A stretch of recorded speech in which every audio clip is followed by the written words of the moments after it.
Five Nights at Freddy's, Fazbear Fright by Cole Goodrich. Building a business. I was in complete darkness, save for the red light from the exit sign.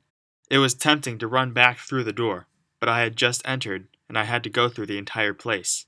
I had little choice. I slowly walked along the hallway. Aged children's drawings could be seen on the walls. They mainly consisted of a cartoon bear, but a few contained a purple bunny and a yellow chicken. I then turned towards the doorway on the left and found a new hallway going right with brighter lights, or rather one spotlight on the ground shining in my face. From what I could see, there was what looked like a yellow head on the ground. It was clearly from some sort of animatronic animal. There were more drawings on the wall, as well as a broken mask. It looked like it belonged to some sort of puppet. At the end of the hall was a miniature game arcade full of old-school game cabinets. With the sudden dim background lighting, the lights on the screens seemed like the sun. The hallway went on towards the left for a bit before I had to make another left and enter a new hallway. The lighting here was dim as well, but I could still see more drawings decorating the walls. A little bit forward revealed a new room with a purple animatronic shell to my immediate left and with a single blaring light shining out of its right eye socket. The only thing present on the shell was a head and a torso. I kept going forward and entered yet another room with another animatronic head to my left. This time it was a red fox head with an eye patch covering its right eye socket. The other socket had a light illuminating the hallway to my right, which was my only option to move towards. As I went down this hallway, I heard what sounded like a music box style song coming from the ceiling. It sounded familiar, yet catchy. I turned right and found myself back in the hallway with the purple animatronic. I kept going forward though, and I found a hallway with a greenish tint. To my left was a giant glass window. A peek inside revealed what looked like some sort of office. I saw a black chair as well as a few drawings onto the walls. Everything else was hard to picture. Finally, I made another left. Within a few feet, I saw a reddish-green hue on the wall. It was a door with a giant exit sign on it. I walked towards it, feeling somewhat relieved. Along the way, I saw an animatronic shell, similar to the other one, but was brown.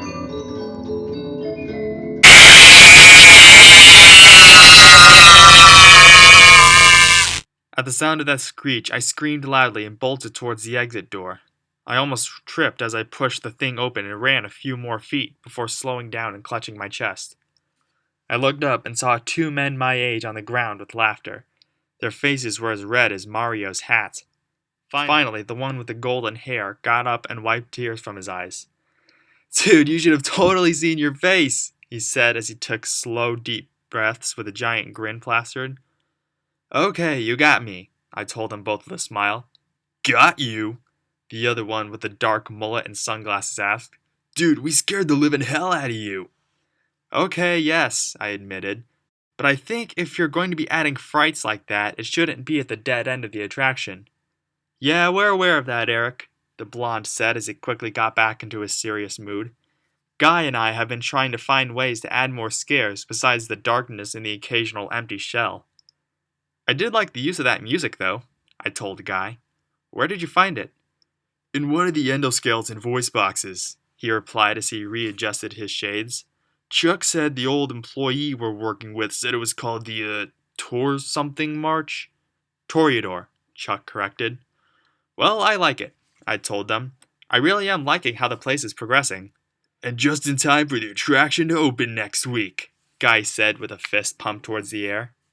"Speaking of which," Chuck said with a smile, "have any of you read today's paper?" Guy and I shook our heads. Chuck grinned even more when he ran towards his car in the parking lot of the strip mall. He opened the door, grabbed something, and ran back toward us. "Check it out," he commanded as he shoved the paper in my face. I took it from him and glanced it over. Near the bottom was a picture of an empty animatronic mask of a brown bear. Next to it read, "Coming soon, Fazbear's Fright, the horror attraction. Local amusement park is getting ready to scare your socks off with a new attraction based on the unsolved mysteries of Freddy Fazbear's Pizza. Featuring actual relics from the decades-old pizzeria, this new attraction is guaranteed to bring back your childhood in the worst possible way. Opening next Monday in the Scottsdale Strip Mall. Cost of $8 a person. Enjoy your sanity while you still have it. Well? Chuck asked with a snug grin. I love it, I told him as I handed the paper to Guy, who began reading. I was thinking that maybe we could give like a first week discount or something, Chuck continued. Like, say, 50% off if you're in cosplay. Do you want the place to be crammed with furries? Guy asked as he folded the paper back up. Because you know nobody's going to be dressing as BB or the prize puppet. Hey, anything to attract business, I told the guy. But let's wait until we start making a profit before giving discounts, okay? I then asked Chuck. All right, fair enough, Chuck said with reply. Hey, Eric, can I ask you a favor? Guy asked. Sure thing. I need you to watch over the place again tonight. Guy, I've been filling in your spot for the last 3 days so you could go out to the beach and party. Yeah, I know, but there's something more important I need to do tonight. For the business. Well, you're lucky I'm free again tonight. Fine. Thanks, man. You won't regret it. Well, I think that's everything we needed to do tonight, Chuck told us. What do you say we head to the bar real quick and celebrate? Celebrate what? The fact we've come this far in making what will soon be the scariest horror attraction in the United States. I'll drink to that, Guy said with a raise of the hand. Why not? I finally said in agreement. With that, we walked over to our vehicles to head over to the local bar. Chuck does have a point that coming this far in the project is a big deal. When Chuck first told me and Guy about the idea of making a haunted house-like attraction based on Freddy Fazbear's Pizza, the unsuccessful family pizza place that has opened and closed many times in its history, I was a bit intrigued. The three of us had a lot of history with that restaurant. We first met each other in the final location that managed to stay open in our area. That particular location closed in 1997 due to sanitation problems. It was rumored, though, that there was a darker reason. Anyway, we were all 6 years old when that restaurant closed, but that doesn't mean we forgot about it. All throughout middle and high school, and even college, we would never stop talking about the place and why it closed. We, of course, did our research along the way. It turns out the establishment started in 1966 with a new name, Fredbear's Family Diner. It contained 2 animatronic characters, each yellow in color. After reports of a child being murdered at the establishment in 1972, though, it then closed and was bought by a new company. A year later, Freddy Fazbear's Pizza came to be, with new robotic characters and a new design. Unfortunately, that particular restaurant didn't last long. Less than a week later, 5 children were reported missing at the location, promptly causing that place to close. Then, in 1987, it opened yet again, with all new, redesigned animatronics. That time, there was a report of a man being severely bitten in the head by one of the animatronics. It's apparently a miracle he's still alive to this day. Many claim this bite never happened, but we have a reliable source who has proven its existence. From there, it closed again and finally opened back up in 1997, with yet another character and building redesign. Many claim the reason this restaurant failed was because of reports of blood and mucus in the animatronics. People imagine this is connected to the reports of 5 more missing children within that year, although it was never officially proven. Oddly enough, a man claimed he earned employment at that particular building in 2014, even though it had been closed for years. He claims that after a week of working there, he suffered 2 broken arms and 1 broken leg, but not before apparently releasing spirits or something like that. He and his sister both claim this is true, but the 3 of us have our doubts. Nonetheless, they've been helping us a lot with Fazbear's Fright, so we can't complain too much. Since 1997, 3 more Freddy Fazbear's Pizzas had opened, only in different parts in the country. They all eventually closed, though. We don't know the stories on all of them, but we do know that one of the restaurants was apparently using human meat in their pizzas. Of course, this information came from the guy who supposedly lifted the curse of the other restaurant. Anyway, the 3 of us went to the bar and ordered our drinks. When they finally arrived, Chuck proposed a toast. To Fazbear's Fright, he said as he raised his beer. To Fazbear's Fright, Guy and I repeated as we clinked our bottles together and started drinking. We could toast all we want, but the fact was the attraction isn't fully complete. We need to find something truly scary soon, or this place will flop for sure. But what could possibly make this place so unique, yet so terrifying? First night. At 12 that night, I walked into the attraction the same way I exited earlier that day. The office doorway was immediately to my right, which I proceeded to walk into. I found the black office chair right in front of the desk, as it was when I passed through earlier. I sat down and stretched out my legs. I've been standing up for a while. I then began looking around the office a bit. It's clear the guys did some work while I was visiting my aunt last weekend. I could see some new additions to the room, such as some old bobbleheads of Freddy Fazbear, Bonnie the Bunny, and Chica the Chicken standing on the desk. There was also an old-looking electric desk fan right next to them. Between the door and the desk was an old box filled with empty animatronic shells. More specifically, they were the empty heads of the animatronics of the 1987 establishment. We were lucky to find them in such good condition. Apparently the company kept an unimaginable amount of spares. There was also an old paper plate doll and a red arm with a hook in the box, as well. The doll was found in the 87 location. The arm was found in the 97 location. That arm could have been missed easily. It was found in the remains of that restaurant, which was torn down in early 2015. The most we were able to find in that rubble was the Foxy arm and 2 robotic endoskeletons in what we assume was the backstage area. Other than that, the office looked pretty much the same. We tried to make it look a bit more authentic by having crumpled up paper and empty soda cups all over the place. The old guards we worked with claimed their offices were littered with the stuff. But not only was this room for show, it also functioned as the actual security room for the building. Speaking of which, I turned towards my right and found a blue rectangular button along the wall, next to a small monitor flat against it. I pressed the button and the screen instantly popped out towards me, landing right in front of my face. Upon doing so, the screen turned on, revealing one of the rooms via the cameras. In the bottom right corner was the layout of the building, as well as the cameras I can access. I touched each camera button on the screen and flipped through a few of them to make sure they were working properly, which they seemed to be. I had used the screen before, but since I last used it, I noticed 2 additions. A rectangular button reading Play Audio, and another one next to it reading Map Toggle. I tapped on the Play Audio button first. Hi. I jumped out of my seat a bit when I heard that. It sounded just like the voice box of BB, one of the 87 animatronics. It also sounded like it came from the hallway where the camera currently was. I then laughed to myself. This must be here to give extra spooks to the customers.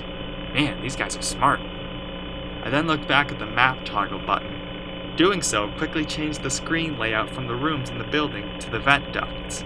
I flipped through them a bit and saw nothing but empty air ducts. But it wasn't just cameras of the ducts. There was also a message near the top saying I could tap twice on a camera button to seal off the vent. I was confused at the purpose of that until I realized the vents were very easy to access in this place. I probably figured this would stop anyone from going where they shouldn't. I flipped back to the regular camera and closed the entire screen by tapping on the blue button again. I then stretched again. I usually only have to watch the place until 6 a.m. That's when Chuck comes by and checks up on me. Suddenly, my cell phone started ringing. I pulled it out and saw that it was Guy calling. I quickly answered it and held the phone to my ear. "Hey," I told him. Hey, glad you came back for another night. He told me in his signature surfer dude voice. I promise it'll be a lot more interesting this time. Oh? I asked with curiosity. What do you mean by interesting? We found some great new relics over the weekend, and we're tracking down a new lead right now. New relics and a new lead? Man, you guys have definitely improved. I know, right? So, let me update you real quick, then you can get to work. Alright then. Since the attraction opens in a week, we have to make sure everything works and nothing catches on fire. Whoa, what? When the place opens, as you know, people will come in from the opposite end of the building and work their way towards you, past you, and out the exit. Wait, what do you mean by you? You don't mean me, do you? Oh, Chuck didn't tell you? Tell me what? That you've officially become part of the attraction. What does that mean? It means you'll be starring as a security guard. Excuse me? So not only will you be monitoring the people and the cameras as they pass through, to make sure nobody steals anything or makes out in the corner, but you'll also be part of the show. It'll make it feel really authentic, I think. Hold up, I thought we agreed that you would be the security guard should we ever have one.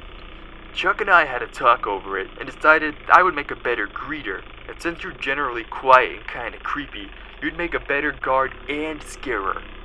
Well, I'll try to find a compliment in there somewhere. Don't bother, there isn't one. Now, let me tell you about what's new. We found another set of drawings, always nice, That it is. and a foxy head, which we think could be authentic. Then again, it might just be another crappy cosplay. Well, we've definitely seen our fair share of those. And we found a desk fan, very old school. Metal though, watch the fingers. Yeah, I see it on the desk. Very cool and fitting.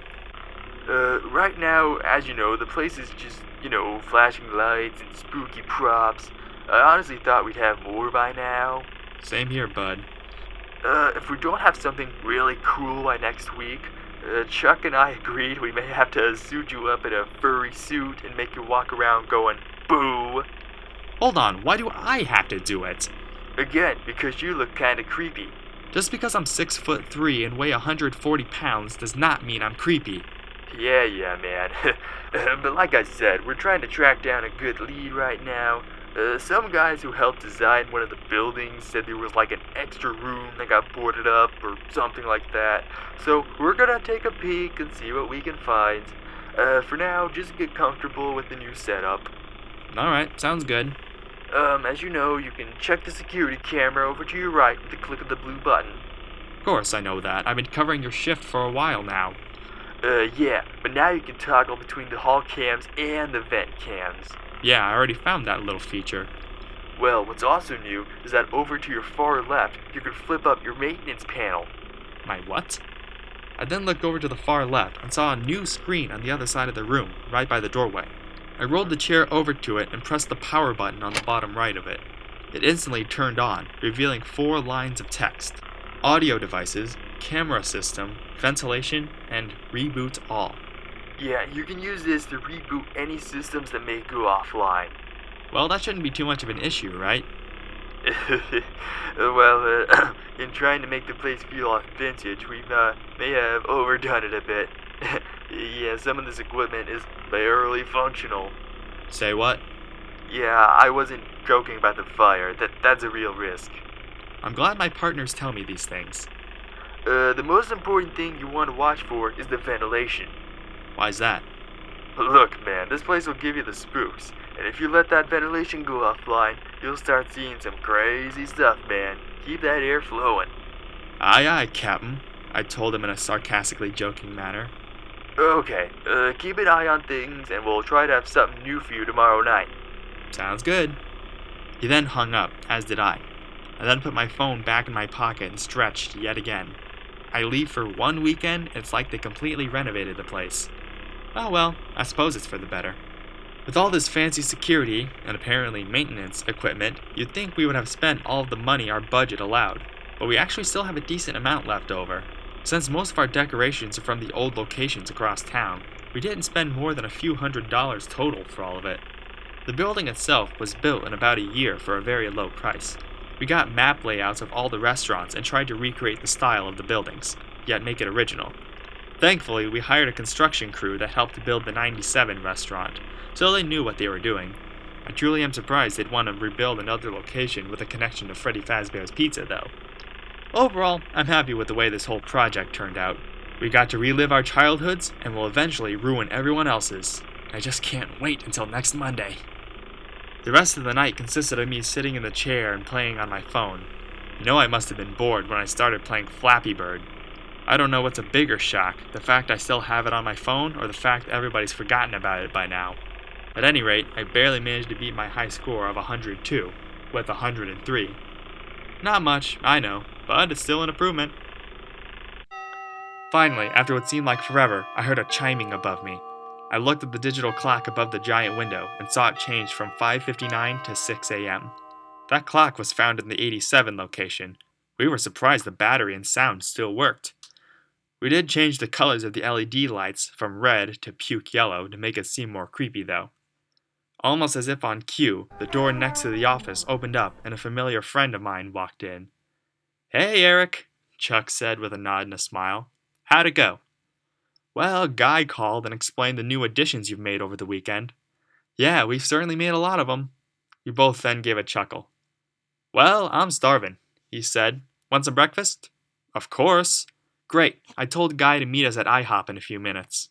Sounds like a plan. We both then left the office, left and locked up the building, and walked over to the restaurant. We now only have a week until the place officially opens. Why can't time just skip forward quickly? 12 a.m., June 26, 1973. As I walked through this shitty restaurant, I looked at all the walls and decorations. Drawings of those stupid mascots everywhere. It sickened me to see all these pieces of garbage. But no matter. By the time I'm done with this place, there'll be more to worry about than those drawings. I held up my remote control and pressed the big red button. If my frequencies were correct, then only one of those stupid things should be moving right now. Sure enough, I heard one start playing its damn recording. Hey, kiddies. It's your old pal, Freddy Fazbear. God, I hate that thing. But that's all the more reason I'm gonna enjoy this next part. I then pulled out my walkie-talkie, which was linked to the overhead PA system, and held it to my mouth. Hey! I shouted into the radio. Freddy fuckface, you suck! Uh-oh. Looks like we got ourselves a potty mouth over here. We don't like those here at Freddy Fazbear's Pizza. Oh yeah? Well, come and find me and just try to do something about it, you ugly piece of shit! If you keep being naughty, I'm afraid we'll have to tell your parents about this. As the hunk of metal said that, I could hear it slowly walk off the stage. I then put my mouth away from the radio and just shouted, Go ahead, just try to stop me! I then smiled as I heard the thing walk closer and closer to me. I made sure I was in the room completely first, just to be safe. I then finally saw it turn the corner and see me. Well, hey there, kitty. Oh, go to hell, you robotic asshole! Uh-oh. Looks like we got ourselves a potty mouth over here. It then walked towards me as it kept talking about how they don't like potty mouths in this damn restaurant. Well, you know what? I don't give a shit about what this place thinks. I never, ever, ever did. Finally, it was right in front of me. It was about a foot away from touching me, but it didn't. Before it could come any closer, it just stopped and backed up a footstep. A second later, it stepped towards me again, but again backed up. It then kept repeating this process over and over again. I just smiled. Oh, what's wrong? I asked in my most exaggerated, concerned voice. Are you stuck, little guy? Hey, kiddies. It's your old pal, Freddy Fazbear. Oh, you can't enter this room, can you? No. I hope you enjoy your stay here with me and my buddies. Gosh, it would be a real shame if I did something and you couldn't stop it, would it? Our pizza is absolutely to die for. Yeah, maybe if it was something tragic like this. Let's strike up the band. I smacked the brown sack of shit right in the head with the spare pipe. It toppled over backwards and started spazzing out. Hey, Kid. this is your old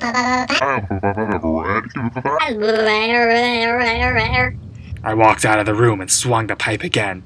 This time I made sure it landed directly into the big black nose of his. I hope you enjoy your Guys, here,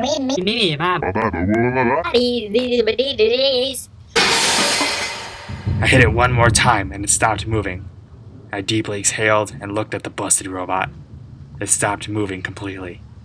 I smiled and reached down towards the animatronic. Looks like the show's over for you, Freddy, I told him quietly. I then stood back up and turned back around towards the room and smiled. What did you think of the show? I asked. No response except some loud muffles. What was that? I asked as I cupped my hand around my ear. You thought it was amazing? I then laughed as I replied, So did I. I then walked back into the room, still wielding the pipe. Now, I continued, which one of you lucky saps would like to help out your old pal Freddy Fazbear? I didn't get much of a verbal response, just muffled screaming and crying. No volunteers. I then looked over the group, trying to find a good candidate. Ah, I finally said as I pointed to one of them. You look like you want to help Freddy. She responded by squealing loudly through her gag and shaking her head violently. Oh, no need to be shy, I replied as I bent down to her level. He'll thank you for it. I know he will. I then held the pipe above my head. She started screaming even louder, as well as the rest of them. Shut up! I told them all. The more you argue, the more painful it'll be. I then looked my chosen candidate for Freddy directly in the eye. Her blue eyes were watery and her tiny face was red. I smiled as I looked at her. I hope you enjoyed your stay at Freddy Fazbear's Pizza, I told her calmly. That's when the pipe went down.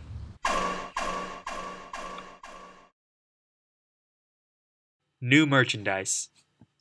Where do you want this, Chuck? Right here, next to the others. You got it. Come on, guys. I walked into the attraction a few hours later and heard those phrases coming from the middle of the building. Intrigued, I walked towards it. I made it to the makeshift arcade and found Chuck directing a bunch of guys who were moving a game cabinet on a furniture dolly. Can we pick up the pace here, people? Chuck told the men. We don't have all day. The men groaned as they tried moving it faster. Finally, they got it to the end of the row of machines and deeply exhaled. It looks nice, guys, Chuck told them. That'll be it for now. Thank you. The men smiled, nodded, and walked away from the room. What's this? I asked as I walked towards my friend.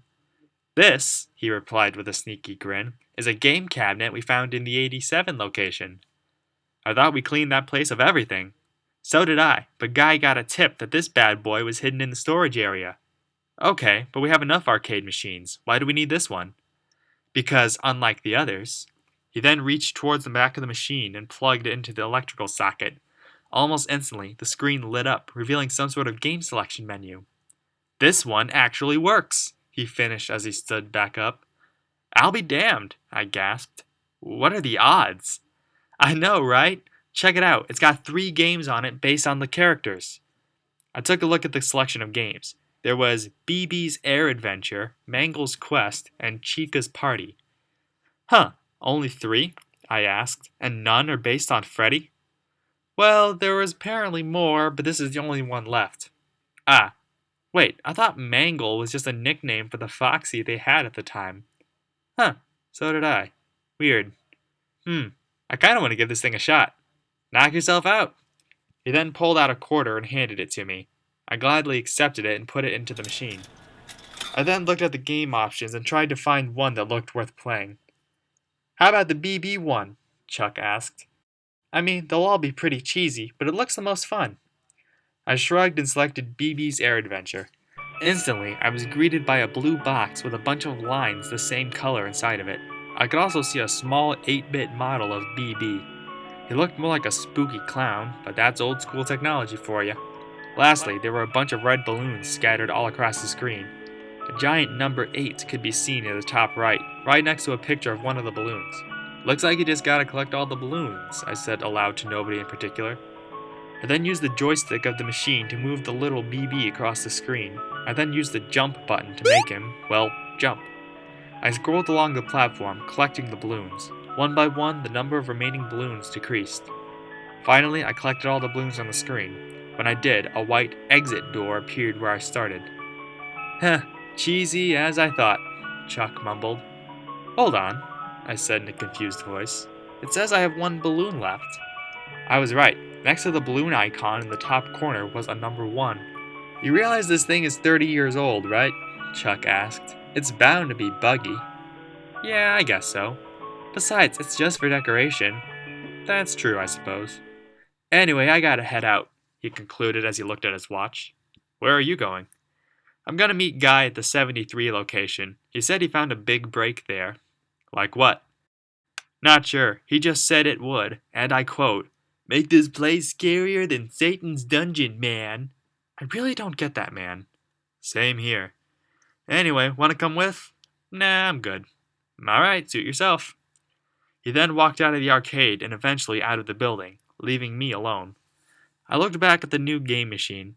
It shouldn't be bugging me this much, but something seems too weird about it, and I plan to figure it out. But for now, I need to call the local radio station about doing advertisements. Second night. I was back in the security office yet again that evening. Guy claimed he needs to talk to one of the old guards about something, man. I had little choice but to accept the role yet again. Not that it mattered. Ever since we came this close to completing the attraction, I've had lots of free time. I really am grateful Chuck and Guy have made good progress. When the clock above me rang midnight, I instantly gave a yawn. I could tell this was going to be a long, boring night, as usual. A minute later, my phone rang. I saw it was, yet again, Guy. I answered, making sure not to release all my anger from his laziness on him. Yeah? Hey, man. He said in a cheerful voice. Okay, I have some awesome news for you. Oh, and what's that? First of all, we found some vintage audio training cassettes. Dude, these are like prehistoric. Compared to now? Of course they are. But what's on them exactly? I think they're like training tapes for like other employees or something like that. Wow, nice find. Yeah, so I thought we could have like them playing over the speakers as people walk through the attraction. Dude, that would make this feel legit, man. No doubt. But I have an even better surprise for you. And you're not gonna believe this. That certainly piqued my curiosity. What is it? I asked. Even though we were on the phone, I could tell he had that signature sneaky grin glued to his face. Finally, he spilled the beans. We found one.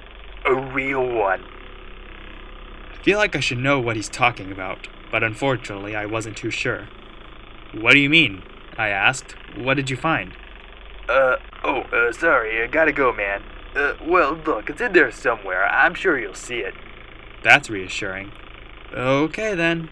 Okay, I'll leave you with some of this great audio I found. Talk to you later, man. Before I could say goodbye back, I could hear him move his phone away from his face and onto what sounded like a table. I then heard what sounded like a click, probably an old school cassette player. Suddenly, I heard a new voice play through the phone speaker. Hello. Welcome to your new career as a performer/entertainer for Freddy Fazbear's Pizza. It almost sounded like Guy, if Guy's voice was higher and he didn't have that stupid surfer dude voice. These tapes will provide you with much needed information on how to handle/climb into/climb out of mascot costumes. Wait, climbing in and out of mascot costumes? When was that a thing? So please pay close attention while learning how to operate these suits, as accident/injury/death/peripheral and grotesque maiming can occur. Damn, are these suits that dangerous? First, we will discuss how to operate the mascots when they are in animatronic form. For use of operation, the animatronics are set to turn and walk towards sound waves, giving an easy and hands-free approach for making sure the animatronics stay where the children are for maximum entertainment/crowd-pleasing value.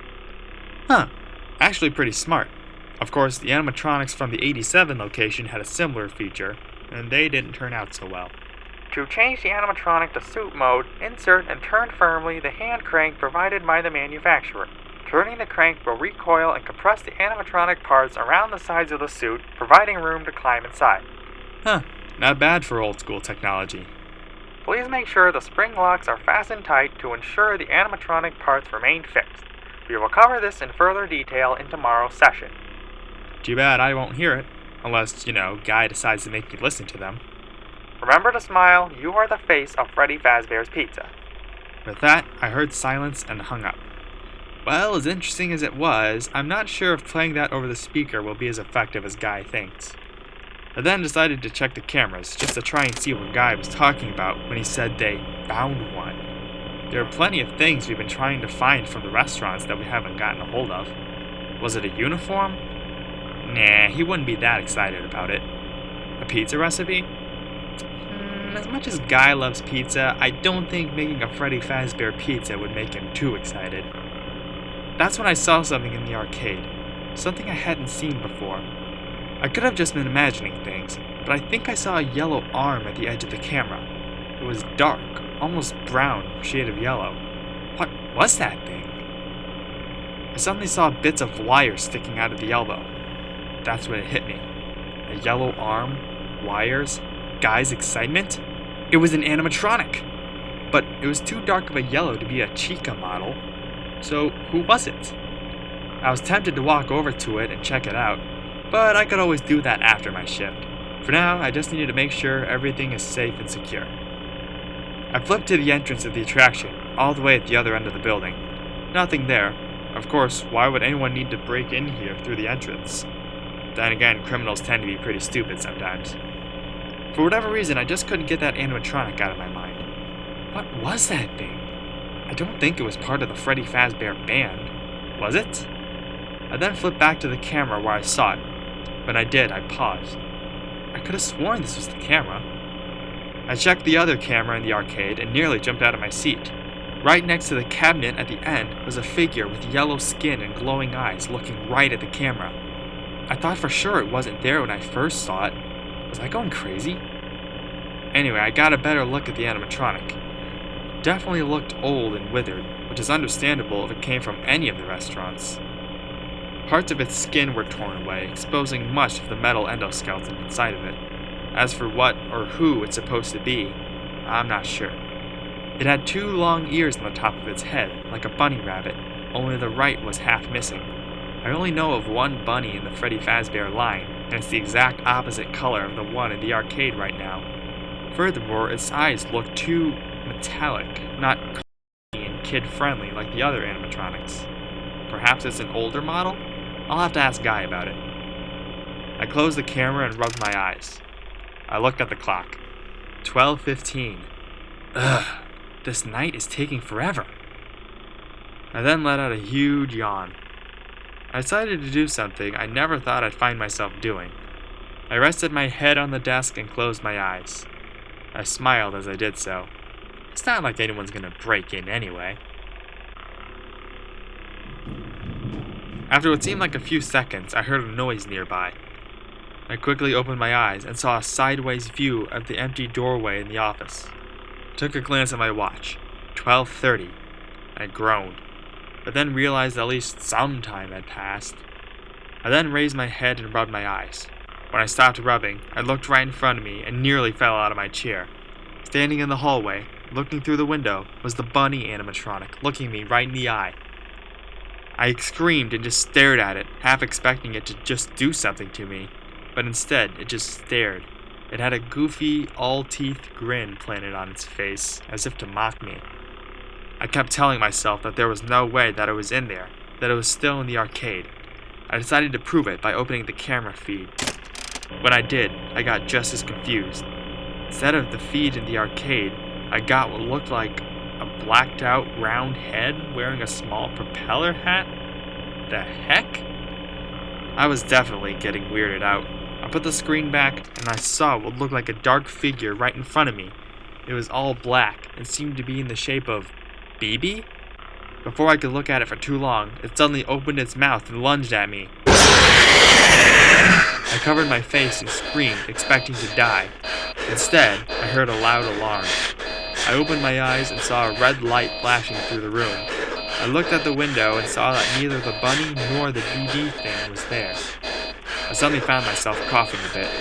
That's when I suddenly remembered what Guy said about the ventilation. I rolled over to the maintenance panel and turned it on. Sure enough, next to the word ventilation was the word error written in red. I tapped on the ventilation button and saw it was resetting. As it was slowly loading, I could feel myself breathing a little bit better. Finally, it stopped and the red light stopped flashing. I leaned back in the chair, thankful that that was over.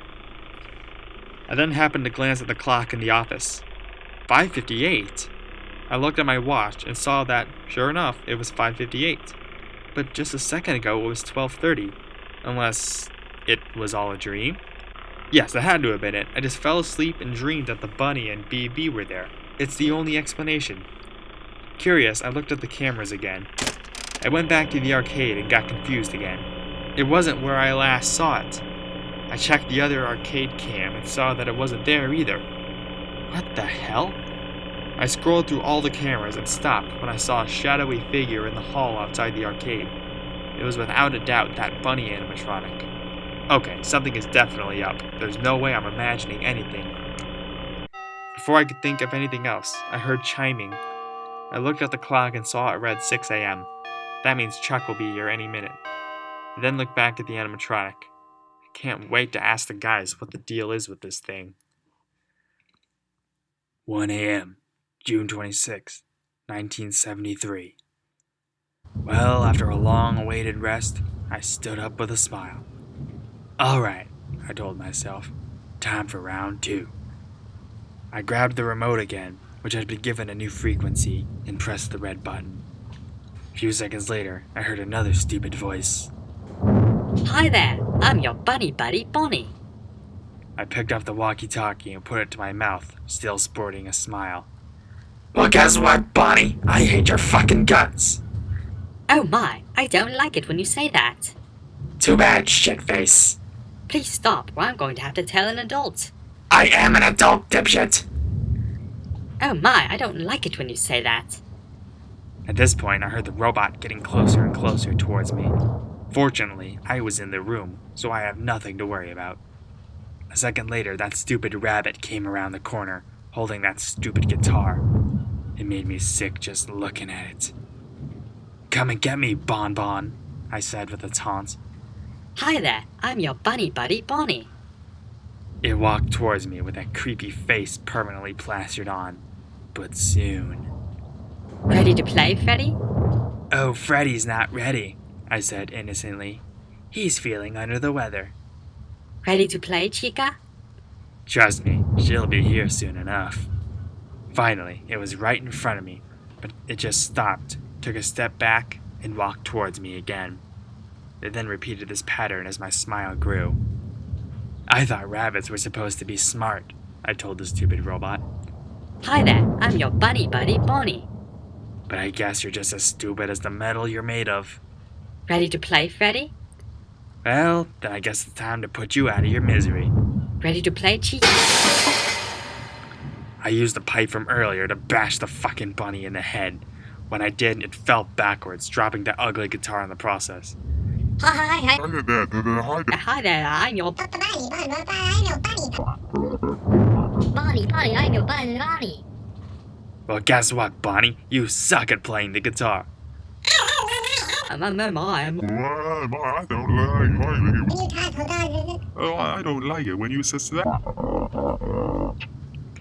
Without a verbal response, I reached towards the dumbass's left arm and yanked it on hard. It took a few tries to completely rip the robotic limb off. I smiled as I looked at the wire spark at the battery socket. After tossing the arm behind me, I looked at that stupid face of his. It still sported that ridiculous grin. Ready to battle. Shut the hell up! I'm going to have to...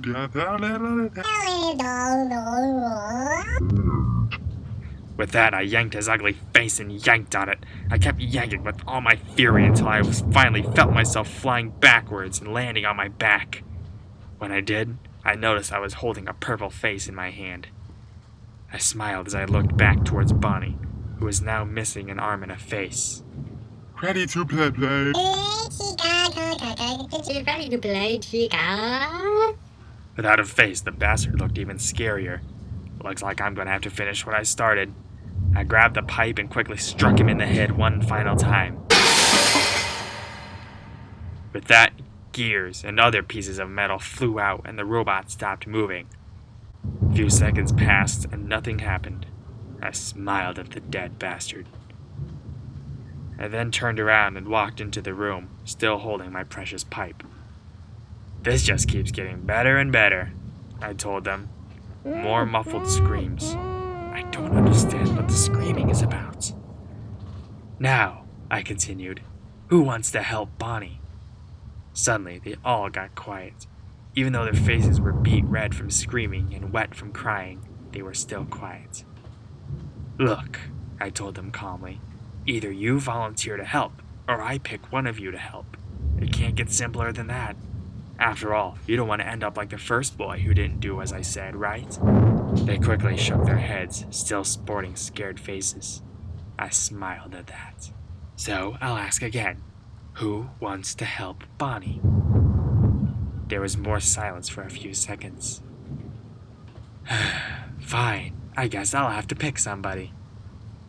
I looked over them all, deciding which one would be perfect for that stupid bunny.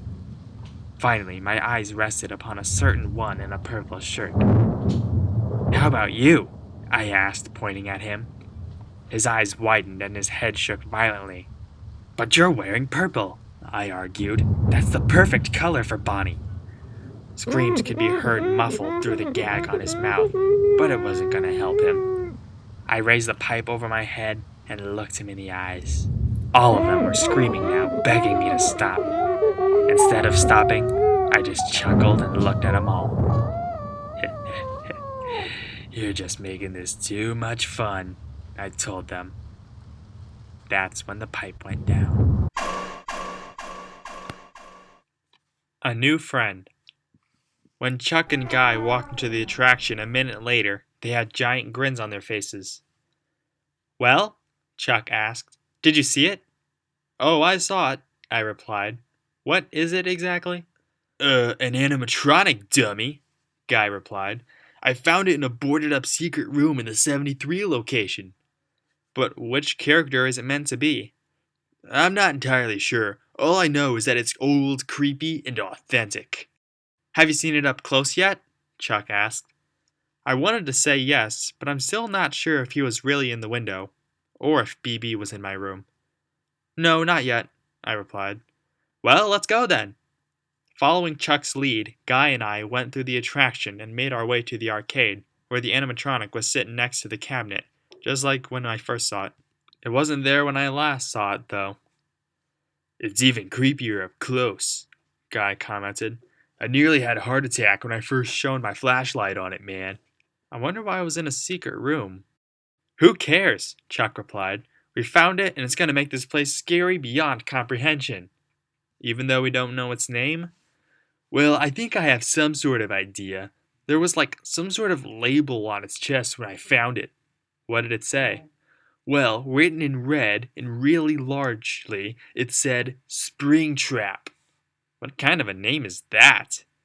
I think it's a creepy name, Chuck replied, which makes it all the better. We're talking to one of the mechanics at the 97 location about possibly rigging this guy up for the attraction. We're gonna try and see if we can get him to follow people around and sneak up on them and stuff. So I wouldn't need to dress like a furry? Not unless you wanted to, which I don't. Perfect. I'll call Cleo and see if she can fix Mr. Springtrap for us. In the meantime, how about we talk to Mike about talking on the phone all the time when he's working? Chuck asked. He claims it's a friend of his who's going through depression and always needs someone to talk to, I argued. What friend? And why have I never seen him? First, he claims it's a her. Secondly, he claims she's in Wisconsin. Well, he needs to understand that he has a job to do and he can just talk later. Yeah, he can talk to Jackie whenever. I think he said her name was Jamie. Whatever, man. Can we go eat something now? I'm craving a Big Mac or two. Sure, why not? While we do that, we can discuss the whole Mike situation more. They then walked out of the arcade and towards the exit. I stayed for a few more seconds and looked at the animatronic known as Springtrap. Who exactly was he? What was his purpose? Was he an older model of Bonnie? Was he a completely separate character? I'll definitely need to look into this some more. But for now, it's lunchtime. Company research. The only employee we could find that worked at the 73 location was on vacation in Mexico, so that wasn't much help. Fortunately, there was someone at the 87 location who may know a bit more about this Springtrap guy. I drove over to the edge of town and parked at the local cafe. I looked across the street and saw an empty lot. A few years ago, it housed a family pizzeria built in 1997, but now there's nothing left but rubble, although it has been a great supply of relics for Fazbear's Fright. But the lot's not why I'm here. I parked the car and got out. I then walked a few blocks down the road away from the empty space. A minute later, I'm standing between a grocery store and an apartment complex. If it was still standing, you could see Freddy Fazbear's Pizza from here. I then walked into the alley and found a small barrel fire in a makeshift tent. In that tent was a sleeping man that looked like he was in his 90s, but he was actually 47. Or so he claims. Hey! I yelled at him. He snorted and opened his eyes real wide as he looked around. When he saw me, he blinked and smiled. Eric, he said with glee. Fancy seeing you here. Well, you're always here, I replied. True enough, he said with a shrug as he sat up. So what can I do for you? Well, we recently found something from the 1973 Freddy Fazbear's Pizza that we need help figuring out. What is it? It's an animatronic. His eyes widened. You mean you found an actual animatronic? Of who? That's what we can't figure out. It looks like a bunny, but it's a pale yellow. Well, the only animatronic bunnies I know are bright blue and dark purple, and missing a face. Right, so you don't know anything about it? Nope, don't know any yellow bunnies at Freddy Fazbear's Pizza. Where did you say you found it? Guy and Chuck found it in some sort of boarded up room in the 73 location. Boarded up room, eh? That's quite interesting. I suppose so. So if you don't know anything, I guess I'll be on my way. Wait, hang on! I think I had an epiphany. And that would be...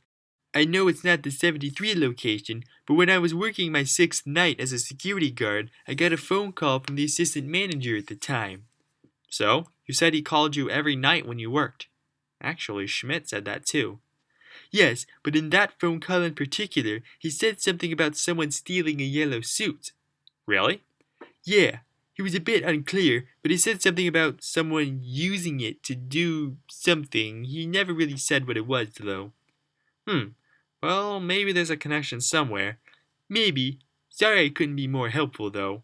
Hey, you gave me better than nothing. I suppose. You can go back to sleep now. Good. I haven't been sleeping well lately. Maybe it's because you're willingly sleeping in an alley? Hey, I told you it's because... Yeah, your brother. Well, I'll leave you to it. Alright, see you, Eric. Alright, thanks again, Jerry. His smile quickly faded into a frown as he laid back in the tent. What got into him? Anyway, I left the alley and walked back towards my car. Well, no new leads on Springtrap, but I suppose I'll have to wait until tomorrow to do research. I gotta watch the attraction again tonight. I hope Guy has a good excuse this time. Third night. I walked back into the office that night, right at the hour of 12. As soon as I did, I opened the camera and tried to find the enigmatic Springtrap. My first thought was the arcade for logical reasons. When I flipped there, though, I couldn't see any sign of it. Cleo must have moved it when she examined it, I thought to myself. Heck, it's probably not even here. It's probably at her workshop. Before I could think too much longer about it, my phone rang. I looked and saw it was Guy. No shocker there. I then answered the phone and put it to my ear. Hello? I asked. Hello? Ugh, it was the same guy from the recording yesterday. Guy must have thought it'd been funny to play the tapes every night. For today's lesson, we will be continuing our training on proper suit handling techniques. Well, I suppose I don't have anything better to do than to listen. When using an animatronic as a suit, please ensure that the animatronic parts are tightly compressed and fastened by the spring locks located around the inside of the suit. It may take a few moments to position your head and torso between these parts in a manner where you can move and speak. I'm still amazed that there was a point in time when you could wear the animatronics as suits, especially in the mid-20th century. Try not to nudge or press against any of the spring locks inside the suit. Do not touch the spring locks at any time. Do not breathe on the spring locks, as moisture may loosen them and cause them to break loose. Wow, talk about sensitive equipment. In the case of the spring locks coming loose while you are wearing the suit, please try to maneuver away from populated areas before bleeding out, as do not ruin the customer experience. What the hell kind of instructions are those? As always, if there is ever an emergency, please go to the designated safe room. Safe room? Why have I never heard about a safe room before? Every location is built with one extra room that is not included in the digital map layout in the animatronics or the security cameras. This room is hidden to customers, invisible to animatronics, and always off camera. Huh. It's as if an ancient recording could read my mind. As always, remember to smile. You are the face of Freddy Fazbear's Pizza. I then heard silence that signaled the end of the tape. With that, I hung up and began thinking. The suits back then could be worn by people, yet they were dangerous enough to harm you by breathing? That's messed up. And the thought of a secret safe room is bugging me. Surely somebody would have spilled the beans about such a room. This was around 50 years ago. Well, either way, I suppose it's not that important. I opened the camera back up and scrolled through the building. I saw an empty Bonnie shell, a foxy head on the wall, a chica head sitting on the floor, and a yellow bunny by the entrance. Wait, what? Sure enough, I saw it clearly in Cam 10, right by the entrance of the attraction. It was peeking its head right at the bottom right side of the screen. Well, maybe Cleo meant to take it home tonight and never got around to it. I suppose it would be safer here anyway. This animatronic is our biggest break. We can't afford something happening to it. I then closed the screen and stretched my legs. I am officially bored. I began to think of something to do. I'm not really in the mood for Flappy Bird. I suppose I could try something Johnny claimed he did his first night. Or was his name Jerry? Something like that. I pulled out my phone and opened my Sudoku app. I've always been a fan of puzzles, especially ones involving numbers. Let's see, I think the 3 goes here, next to the 7. A while later, I heard a clinking noise. I looked at the clock and saw it was 1 a.m. Well, at least I got 1 hour of relaxation. I opened the screen and looked. It was still on Cam 10, but something was missing. I couldn't see any sign of Springtrap anywhere by the entrance. I could swear he was here earlier. I flipped to Cam 9, which was the other end of the hallway, and I actually jumped a bit. Right along the left-hand side of the screen was a dark silhouette with a glowing white eye. Suddenly, a thought hit me. A thought I should have realized earlier. It was already repaired. Cleo must have fixed it earlier, and Guy and Chuck must have decided it'd be funny to test it on me without me knowing. Well, they can try and scare me all they want. It's not gonna work. I then flipped back to Cam 10, mostly out of boredom. Then, just to get used to my future job, I pressed the play audio button. Hello? The creepy voice echoed through the speakers as I played the sound. Suddenly, a few seconds later, I saw a creepy face appear back in the camera. I jumped when it appeared, but I could instantly recognize it to be our new animatronic. At first, I found it to be chance, but that's when I remembered the phone call from yesterday. The guy in the recording said the robots were attracted to sound waves. I suppose this confirms that this thing is fixed. This will also be beneficial to us. It'll guarantee that Springtrap will follow the people in the attraction. Suddenly, the camera went black, and the only thing that could be seen was the video error in the top left corner. Damn old school technology. I closed the screen and was about to roll over to the maintenance panel before I saw something that made me freeze. In the window, in front of me, slowly inching across the hall, was a dark figure. It was big and appeared to be holding a microphone and wearing a top hat. Suddenly, it ducked down and out of sight. I continued to sit frozen. Did I really just see that?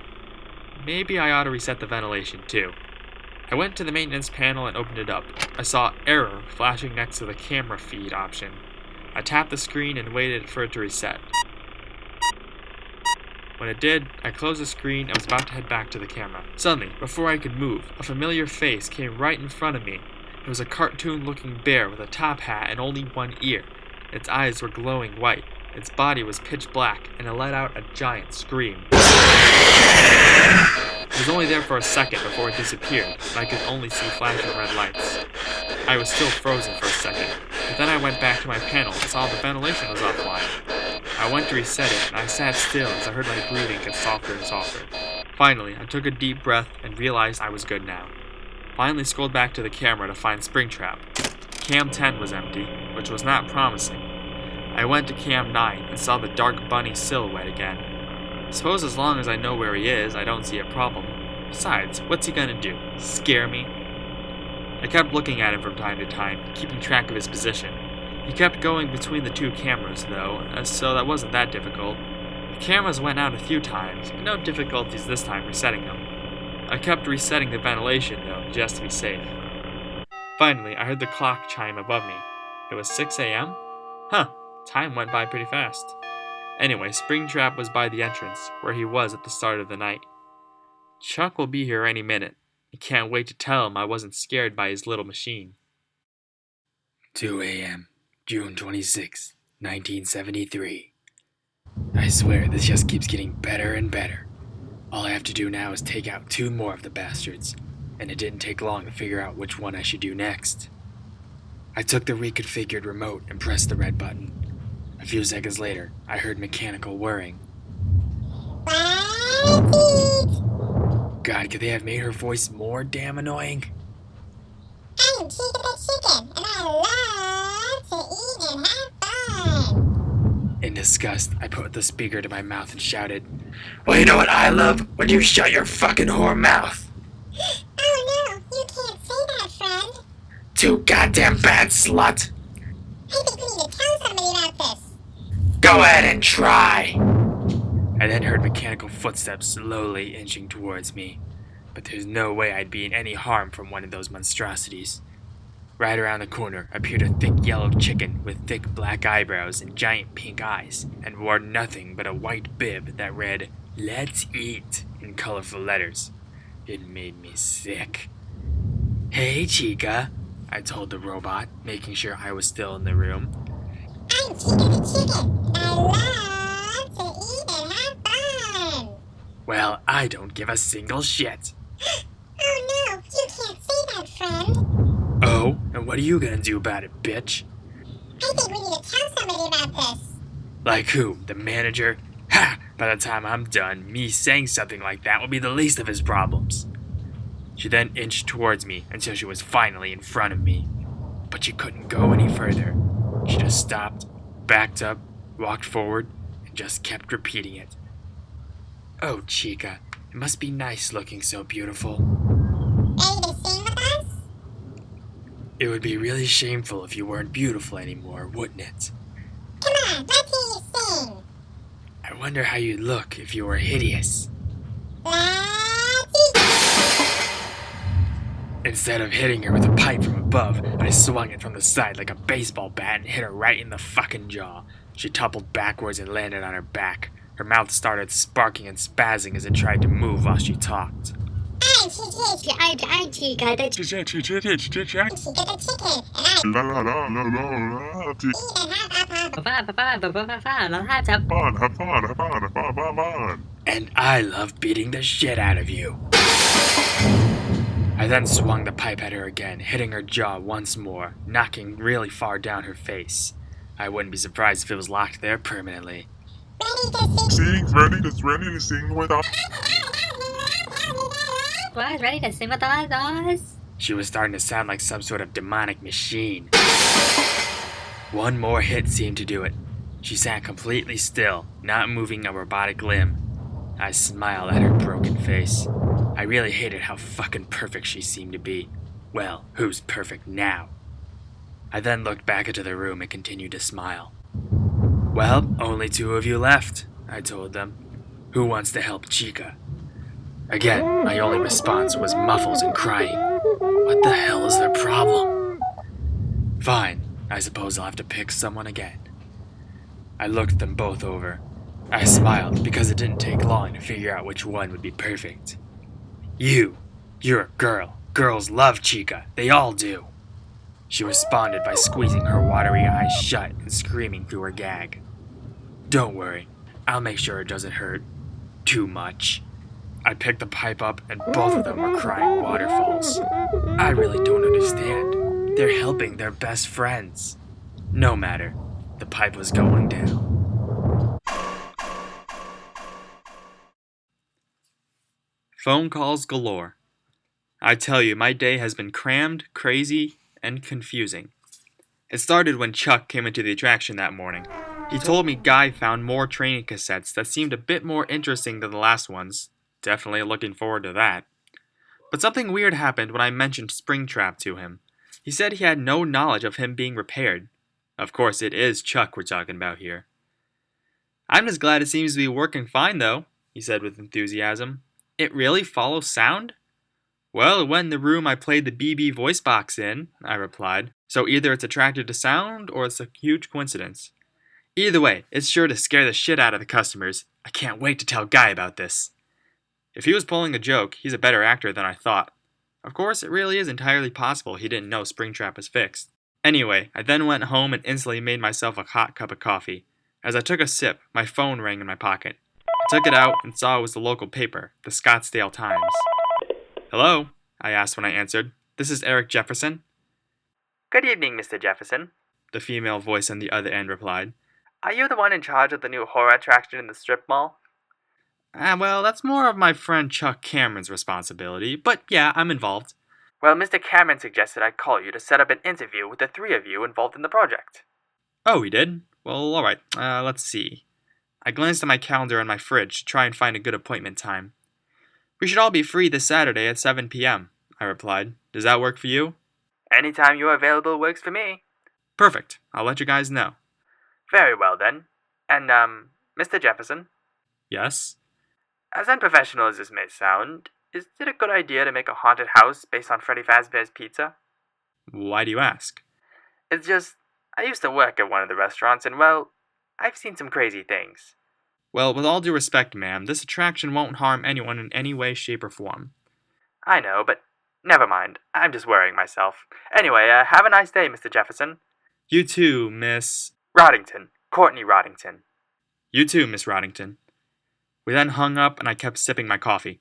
A second later, my phone rang again. I looked and saw it was Guy. Hello? Hey, I got some great news for you, man. If this is about the new cassette tapes, Chuck already told me. Well, that, but I got something else. What? I found an authentic Freddy Fazbear's Pizza uniform on eBay. The starting price is $15. Well, I can't imagine too many people would want to buy one, so I think we've got a fair shot. I know, right? And dude, I also found what's supposedly the sign that was in front of the 87 location. What's that selling for? Around $50. I know it's pricey. Hey, the more memorabilia, the better. True that, man. Okay, I'll try and win that too. Alright, let Chuck know, okay? Will do. Talk to you later, man. We then hung up and I yawned. I really needed some actual sleep, but that'll have to come later. There's more work to do. Suddenly, my phone rang again. I groaned and looked at it. It was Cleo. I was a bit confused. Why would my mechanic be calling me? Hello? Hey, Eric. I just wanted to say I'm sorry that I forgot to tell you something really important. Oh, don't worry about it. I already know. There's no problem at all. Oh, good. I'm glad you're not upset. Why would I be upset? Well, because I still haven't fixed that robot you found. After that, all I could hear was the shattering of my coffee mug as I dropped it. My foot was burning a bit as the string seeped through my socks, but I wasn't paying too much attention to that. Is everything alright? Yeah, sure. What did you just say? I said I haven't fixed that robot yet. My parents are in town and I haven't had time to work on it. I see. So, you're not mad? Not at all, Cleo. I completely understand. Really? Of course, you know how parents are. Okay, great. But I promise I'll have a look at it before the attraction opens. Glad to hear. Well, you take care. You too. When I hung up, I continued to stare into space in deep thought. Did she really say she hadn't fixed Springtrap? But I saw it move. I swear I did. Maybe I'm just not thinking properly from my lack of sleep. I just need to take a nap or something. But I'm also going to need to take a closer look at this golden animatronic. Missing Persons Report. I was about to head to Fazbear's Fright for the night when I got one more insane phone call. One that actually got me deeply worried. It was 11:30 when I got the call. I had been getting phone calls all day, so of course I got pissed when I got one more. I looked and saw it was Chuck. Great, he probably wants to tell me that he got a TV ad or something else I don't care about right now. Hello? Eric, we've got a problem. Well, that threw me off guard. What is it? I asked a bit more calmly. I've been trying to get a hold of Guy to see how the progress has been with the sign. Yeah, and? I've been calling him for hours now, and he hasn't picked up. It just goes straight to voicemail. Huh, that's weird. Guy always answers his phone. Why do you think I'm panicking? All right. Just relax. Have you tried visiting his apartment? Of course, but he's not there, and neither is his car. Oh, shit. When was the last time you talked to him? This morning, around 7 o'clock. He just told me about the eBay buys he made. I talked to him around that time, too. Okay, well, this is definitely bizarre. Have you tried calling the authorities? Not yet. I wanted to see if you knew where he was. Well, since I don't, it would be best if you did that now. Guy would never just abandon us like this. Exactly my point. Okay, I'll call now. Good. I'm on my way to the attraction to watch the place. Give me an update tomorrow, okay? Of course, Eric. He then hung up, as did I. I then just stood there in shock. Did Guy really just leave without talking to us? That's totally not like him at all. I just hope the police can help us find him. But for now, I have a building to guard. Fourth night. As I sat in the chair in my office, I just couldn't help but think of Guy and where he could possibly be. It's entirely possible he's safe and sound, but it worries me that he wouldn't give me or Chuck a warning about where he would be. Another thing that worries me is Springtrap. I swear on everything that I have that it moved yesterday, yet Cleo claims she didn't fix it. Clearly something is contradicting, but none of it makes sense. Before I could think too much harder on it, my cell phone rang. I looked, and my eyes lit up. It was Guy. Guy, I said as I answered. Where the hell are you? Hello? Guy, stop playing those damn recordings and talk to me. There's been a slight change of company policy concerning the use of the suits. Don't. I paused. I was worried about Guy, but that last line did catch my attention. After learning of an unfortunate incident at a sister location involving multiple and simultaneous spring lock failures, the company has deemed the suits temporarily unfit for employees. Hold on, you mean those suits actually hurt somebody? Well, I suppose that makes sense. I mean, just breathing would cause it to fail. Safety is our top priority at Freddy Fazbear's Pizza, which is why the classic suits are being retired to an appropriate location while being looked at by our technician. Safety is their top priority? Ha! Until replacements arrive, you'll be expected to wear the temporary costumes provided to you. Keep in mind that they were found on very short notice, so any questions about appropriateness/relevance should be deflected. Huh, so they got new costumes? Bet they must have looked funny. I repeat, the classic suits are not to be touched, activated, or worn. That being said, we are free of liability. Do as you wish. Can't believe it took that long for people to realize something was wrong with the suits. Of course, only an idiot would willingly go inside of one after hearing news like that. As always, remember to smile. You are the face of Freddy Fazbear's Pizza. Okay, Guy, now talk to me. Before I could finish, the phone hung up. I quickly pressed redial and waited. Hey, sorry I can't answer the phone right now. If this is relating to Fazbear's Fright, the insanely awesome horror attraction, please call either Chuck Cameron or Eric Jefferson. If this is a personal call, just hold tight and I'll call you back. Later. I groaned as I hung up. What the hell is this man doing? I then heard a clanking noise from inside the building that nearly gave me a heart attack. That's when I realized there's still one more pain I gotta deal with. I opened the camera screen to try and find Springtrap. I checked cam 10, only to discover it empty. I then flipped to cam 9. Empty. Well, this is a great start. I then looked at cam 8, the hallway with the chica and puppet heads, and saw a tall figure with 2 long ears. It was darkened because of the lighting, but it was definitely Springtrap. I'm still confused at how it's moving. I can only hope Cleo was joking about not fixing it. I then closed the screen and rubbed my eyes. I just wish I could make this night go faster. The quicker the night finishes, the quicker I can help look for Guy. I opened the screen back up and saw Springtrap was gone. I checked the adjacent rooms to try and find him. It didn't take long to find him in the arcade, right by the machines, staring at me with giant glowing eyes. I then found myself coughing and feeling a bit lightheaded. In fact, I could barely make out the words ventilation error in the top left corner of the screen. I quickly turned the screen off and rolled towards the maintenance panel, where I immediately pressed the ventilation button. As I took deep breaths as the ventilation cleared, I found myself blinking a lot faster. Once we make a profit, I'm definitely going to get a better air system for this place. I scrolled back to the screen and opened it up. I almost had a heart attack when I did. On the arcade machine screen, shone really bright, was some sort of creepy image. It looked like a negative, but it also looked like a familiar chicken duck looking animatronic. But I couldn't see Springtrap anywhere, so I decided to try the audio to test how well it works in distracting him. Hi. A second later, the yellow bunny appeared back in the screen, looking around, seemingly confused. I smiled at the sight. Suddenly, the screen went black. I groaned and closed the screen to reset the camera display. When I turned, though, I screamed in panic. Standing next to me was a tall, yellow, yet seemingly burnt animatronic. Yet it wasn't Springtrap. It had an orange beak and a white bib with words I could barely make out. Let's eat. It screamed in my face with a loud shriek before it disappeared in a flash. After a second, the flash faded, replacing my sight with flashing red lights.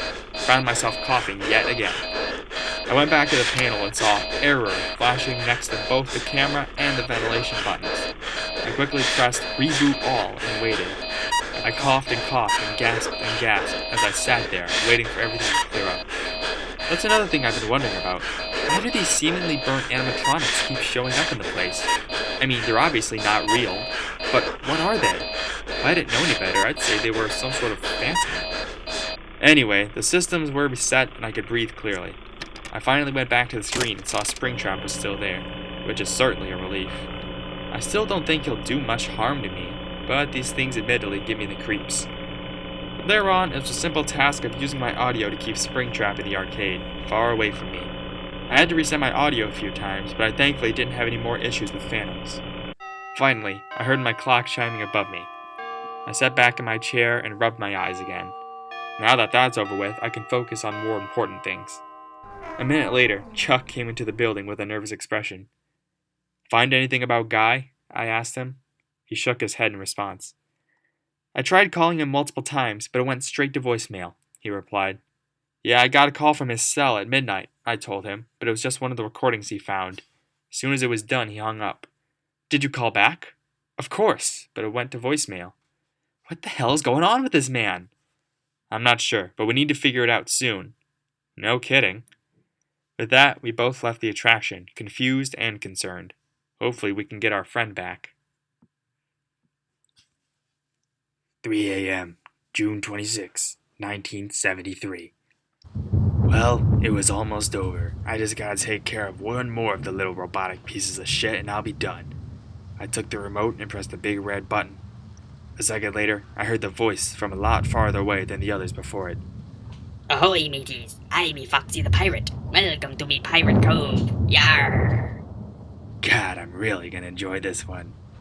"Hey!" I screamed to the radio. "Come and get me, Foxy the Fucktard!" Yarr! We may be sailors here in Pirate Cove, but there ain't a reason to be speaking like one. Ah, shut the hell up, you lame excuse of a pirate! Yarr! Speak like that again, and you'll be walking the plank. Fuck off! I could then hear a rapid movement throughout the building. That robot always was known for being faster than the others, but it didn't matter in my case. Speed wasn't gonna get him out of this one.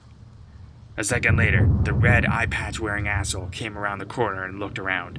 When his mechanical eye laid on me, he paused and stared at me. Ahoy, matey! Care to join me crew for a jolly old adventure? Why the fuck would I help you? Yarr! We may be sailors here at Pirate Cove, but there ain't a reason to be speaking like one. God, are all you dumbasses so repetitive?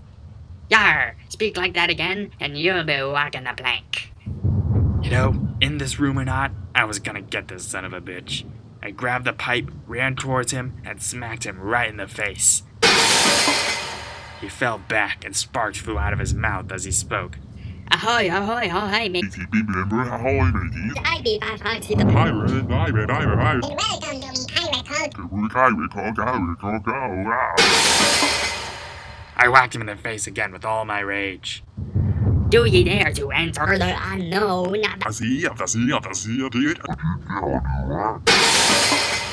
Prepare to travel Far far and wide of Far and wide. to be riches. Riches.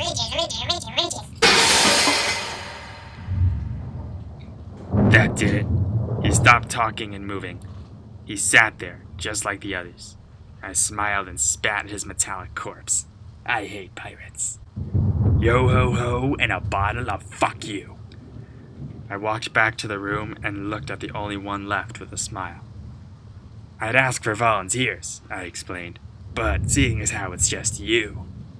He shook and screamed with all he could. I just sighed and crouched down. Look at me. He just continued to squirm and scream. That's when I smacked him in the face with all my might. Look at me! He stopped screaming as he slowly turned towards me with his wet face. I could see the red handprint on his cheek from where I'd hit him. There's no reason to be upset, I continued. You're helping a fallen pirate. You should be happy. He squeezed his eyes shut and began shaking. I sat back up, picked up the pipe, and held it over his head. Well, matey, have fun in Davy Jones' locker. The pipe went down for a final time. Visiting hour. I sat in the seat and thanked the guard. I then looked at the man in front of me. The only thing separating us was a pane of glass and a telephone. He had a short head of snow-white hair, large lens glasses, and an equally white long beard. His face was blank, as if he didn't want to see me, which is entirely possible. He picked up his phone, and I picked up mine. Who are you? He asked while making eye contact with a creepy fashion. My name is Eric Jefferson, I replied. My friends and I have been building a horror attraction based on the Freddy Fazbear's Pizza chain. Is that so? And why on earth would you be doing such a thing? Well, we all met at Freddy Fazbear's Pizza. Actually, it was in 1997 to be exact. That certainly piqued his interest.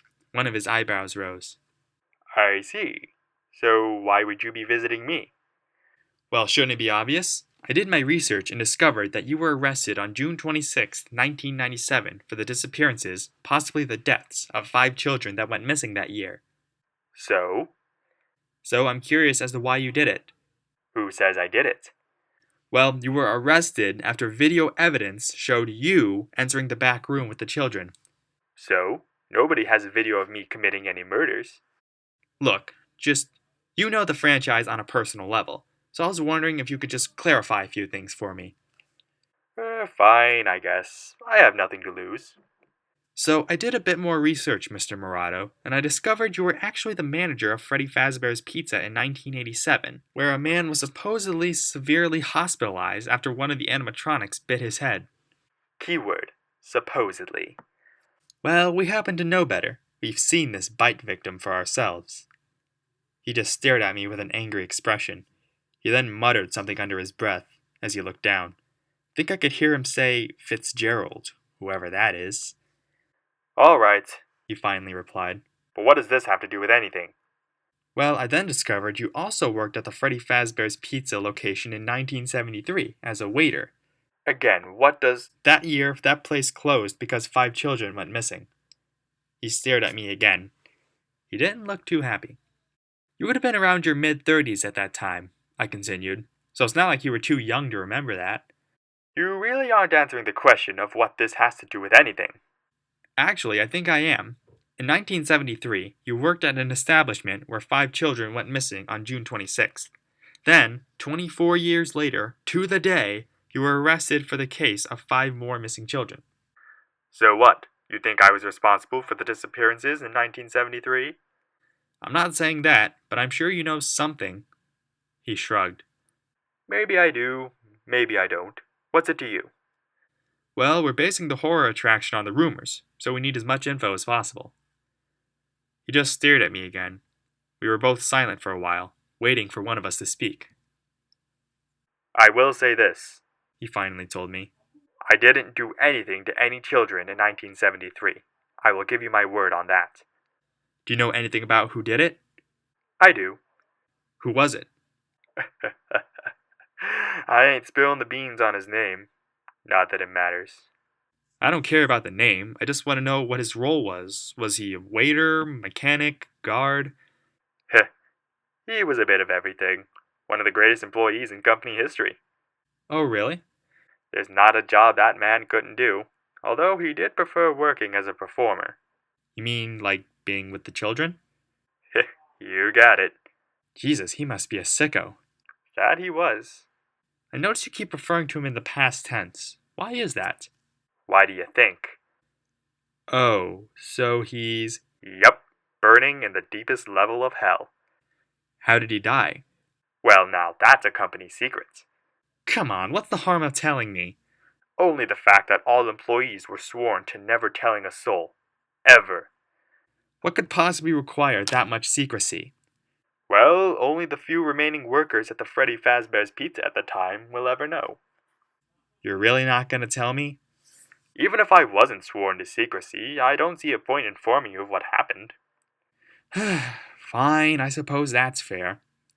Now, I suppose if there's no other business...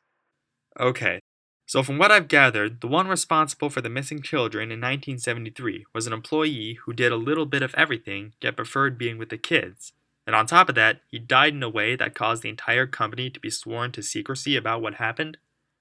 Pretty much. I see. Well, thank you for your time, Mr. Morato. It's my pleasure, Mr. Jefferson. I don't have the best memory in the world, but that visit with Vincent Morato stuck with me, even though it was over a month ago. Now, as I sit here thinking about that conversation, I wonder just how relevant it could be to our current situation. Guy missing, phantom animatronics, I'm not sure how it's connected. I'm not even sure that it is. Maybe I'm just getting paranoid. All I know is that it's been 24 hours and not a word from Guy. I really hope we find him. Fifth night. This week has been crazy beyond belief. First, we found that new animatronic. Then I started seeing phantoms, and now Guy is missing. There are so many questions left unanswered, but hopefully I can find the answers soon. I sat in the office that night at midnight, as usual. I thought about Guy and where he could possibly be. We've already contacted the police, and they claim to be searching for him. I just hope he's okay. Just out of curiosity, I opened the security camera to look for Springtrap. It didn't take long for me to find him in Cam 8, standing right in front of the Chica headlight. I swore to myself that at 6 a.m. I'm going to personally observe this thing to the fullest extent. Suddenly, my phone rang. I looked and saw it was Guy. Here's hoping he'll respond. Okay, Guy, where the hell are you? Chuck and I have been worried sick. Hello? This is just a reminder about company policy concerning the safe room. It's another damn recording again. Why is Guy calling me and playing those cassettes?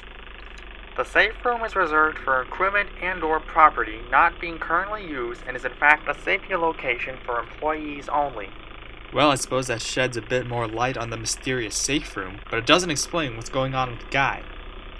This is not a break room and should not be considered a place for employees to hide and/or congregate, and under no circumstances should a customer ever be taken to this room and out of the main show area. Okay, so we found out about how nobody's allowed in the safe room. Who cares?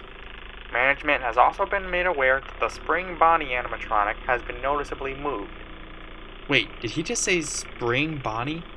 We would like to remind employees that this costume is not safe to wear under any circumstances. An unsafe Spring Bonnie suit? No. Could it be? Thank you, and remember to smile. You are the face of Freddy Fazbear's Pizza. Guy, talk to me! It was too late. He hung up. I pressed the redial button almost immediately. Hey, sorry I can't answer the phone right now. I then hung up and groaned.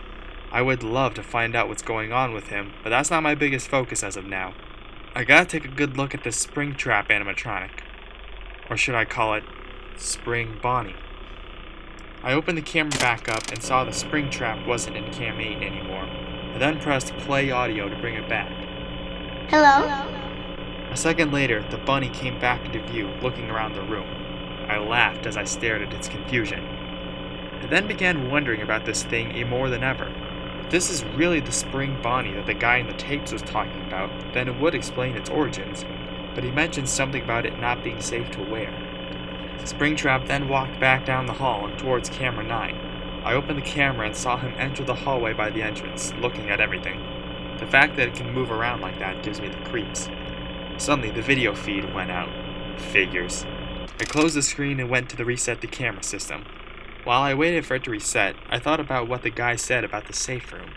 He made it sound like somebody used the safe room to blow off work or something like that, which is understandable, but why is he making the safe room sound so secretive? In any case, the system restarted and I scrolled back to the screen. As I did, though, I could hear soft clanking echo through the building. I reopened the screen and saw Springtrap wasn't in Cam 9, like I had last seen him. I was about to check the adjacent room, but then a thought hit me. I changed to the vent cams and instantly saw the yellow bunny inching his way down the ventilation system. I quickly double-tapped the camera screen button and saw a message displaying ceiling across the screen. Finally, it stopped and I saw the small green horizontal line representing the seal turn red. It would appear I had closed it just in time, too. Springtrap quickly stopped and looked confused yet again. I smiled as I watched his robotic face. I then instantly became embarrassed when I realized I was laughing at the misery of an object that wasn't even alive. Suddenly, the ventilation went offline again. I quickly shut the screen to turn over to the maintenance panel. When I did, though, I nearly fell out of my seat. With the same scream as the other phantom animatronics, what seemed to be a burnt red, broken fox appeared out of the blue and lunged at me with only one arm in front of it. I put my hands up to protect myself, but I was only greeted by the sound and red lights of an alarm. After lowering my hands and seeing the fox was gone, I went to the panel and quickly reset the ventilation. I could feel sweat build up on my forehead as I coughed loudly. I'm not sure how much longer I can take this poor ventilation system. When it finally reset, I took a deep breath and scrolled back to the security screen. I opened the cam and instantly saw the vent was empty. Figures. I flipped back to the mains camera system and saw that Springtrap wasn't in cam 9 either. Hello? When I pressed the button again, I got an audio error message. Despite this, I waited for a few seconds. No sign of him. I then began panicking. Where was he? I flipped to cam 8 and didn't see him there. Damn it! I then went to cam 7. Nothing. I then sighed and went back to the panel to reset the audio.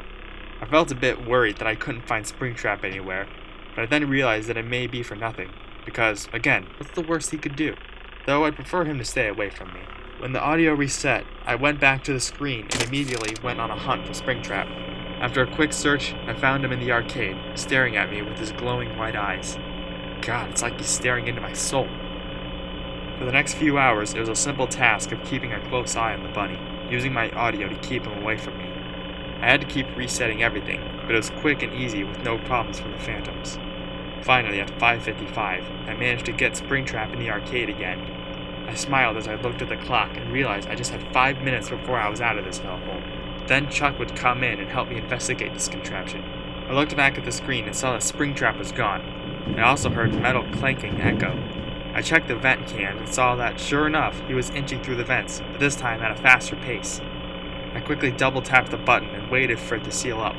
Springtrap was out of view by the time the sealing message disappeared. Hopefully he was stopped. I looked at the map and saw that the particular vent he was going down would lead to the corner right outside my office door. Man, I hope he doesn't get close to me. I closed the screen and felt my heart beating rapidly. This can't be happening now. I have 3 minutes left until I'm done. My heart dropped even more when I heard a metal thumping get really loud, as if... I slowly looked at the doorway and saw a yellow robot face peeking through the left side of the frame, staring at me with a frozen smile. I, however, did not return the expression. I did nothing but stare at the Springtrap for the next, well, it seemed like forever. I didn't move a muscle. I just looked at its face. Now that it was closer to me, I could see a lot of ripped up patches all across it. I guess age does that to you. Finally, the clock rang from above. I finally smiled when I heard that noise. Now, any second, Chuck will walk in through the door and see the robot. I then sat in the chair and waited for Chuck. And waited. And waited. And waited. My smile slowly went away. What the hell is going on? Why hasn't Chuck walked in yet? Springtrap still stared at me with his smile. It was slowly becoming more disturbing. Finally, I sighed and got up from my chair. Chuck or no Chuck, I gotta look at this thing up close once and for all. 4 a.m., June 26, 1973. It was finally over. I smiled as I looked ahead of me and saw my work. On the ground lay all 4 of the broken animatronic assholes. The rabbit was missing a face and an arm. The chicken had a busted jaw. The bear had ripped fur and a missing eye. The fox had a shattered jaw and ripped fur. And the only thing they had in common, they all had splotches of red. I smiled and took out my trusty lighter. As much as kids love this building, I don't. I reached down and grabbed the jug of gasoline and walked towards the damn machines. Bye-bye, kiddies, I told them with a smile. I then raised the jug and prepared to start pouring it all over the robots, and then the whole restaurant. I looked behind me and saw that the safe room was completely empty, yet I could see the pipe I had been using all night lying on the ground. The fuck? I swore I had it leaning against the wall. I lowered the jug and put the lighter in my pocket as I walked back into the safe room. I stared at the pipe, and then the wall, as if that would answer the damn question of what happened. I groaned and picked up the pipe to lean it back against the wall. When I did, I turned around and headed back to the robots. That's when I saw him. He had short golden hair and freckles. He stared at me with the blankest expression I had ever seen. The hell? I murmured to myself. You're dead. I know you are. To convince myself, I looked behind me to see a curled up body in the corner of the room, right next to the one with the spare game cabinets. He had the same exact hair color, only this one's was a bit darker red in some spots. I turned back around and saw that the boy was still there, staring at me. I'm getting the fuck out of here. I ran past him and towards the doorway. When I got close, though, more children appeared. Not just any children, though. These ones were especially familiar. The one with the blue eyes, the one in the purple shirt, the one who loved Chica, the one in the red shirt. They all appeared in front of the doorway, appearing to block my only way out. I turned back and saw the blonde boy inching towards me. "Stay back!" I screamed as I ran past him. I then ran towards the game cabinets and saw he was still after me. When he was too close to me, I ran back towards the doorway, but the four of them still blocked the path. "Get the hell away from me!" I ran back towards the cabinets. That boy was still following me. I looked around for any way to get away from these things. That's when I saw it. The empty slumped-over rabbit costume. It was out of commission for whatever fucking reason, but I don't care. Maybe I could fool the bastards into thinking I was one of the animatronics. I sprinted towards the suit and immediately picked it up to find the entrance to the damn thing. I finally found it in the back, and I quickly slid my legs, then arms, and then head, and then torso into the suit. I then stood up tall and looked down through the tiny eye sockets. I could see the blonde staring at me with that stupid blank face still plastered onto it, but it had stopped moving towards me. I smiled inside the suit. I then found myself getting a small laugh at the success of my brilliant plan. Then it got louder and louder till I was in a full cackle. I couldn't believe the dumbasses fell for it. I kept hearing my laugh echo through the room. The next thing I heard, though, was a loud that made me stop laughing and gasp. It wasn't because the noise startled me. It was because I instantly felt sharp pain all over my body. I heard another that made me scream in pain. I couldn't feel my legs or arms anymore. It's like they just disappeared from my damn body. I kept screaming with all my energy as the pain got worse and worse. I then heard my screams get more and more muffled as I could feel my throat get as hot as hell. I then realized it was because it was filling with my own blood. I began coughing and coughing harder than I ever coughed in my life. I could barely feel myself falling as my legs gave out. I kept coughing as I sat on my ass and leaned my back against the wall. All the while, there was still pain everywhere. My screams were still gurgled as I continued to cough. As I kept coughing, I could see a red puddle form around me. I slowly looked down and saw it was blood. My blood. I coughed more and saw more blood fly out of my mouth. Not as drops, but as what seemed like a river. I then found myself gasping for breath as I heard another. I couldn't move after that. I could just sit there. The only thing I could feel was my mouth getting saltier as blood continued to flow out. I could only stare ahead of me, with the damn blonde with the blank face. I took a few short breaths before my vision got blurry, yet I could still see that boy. It was almost like a smile was growing on his face. Finally, I exhaled one more time before everything went black.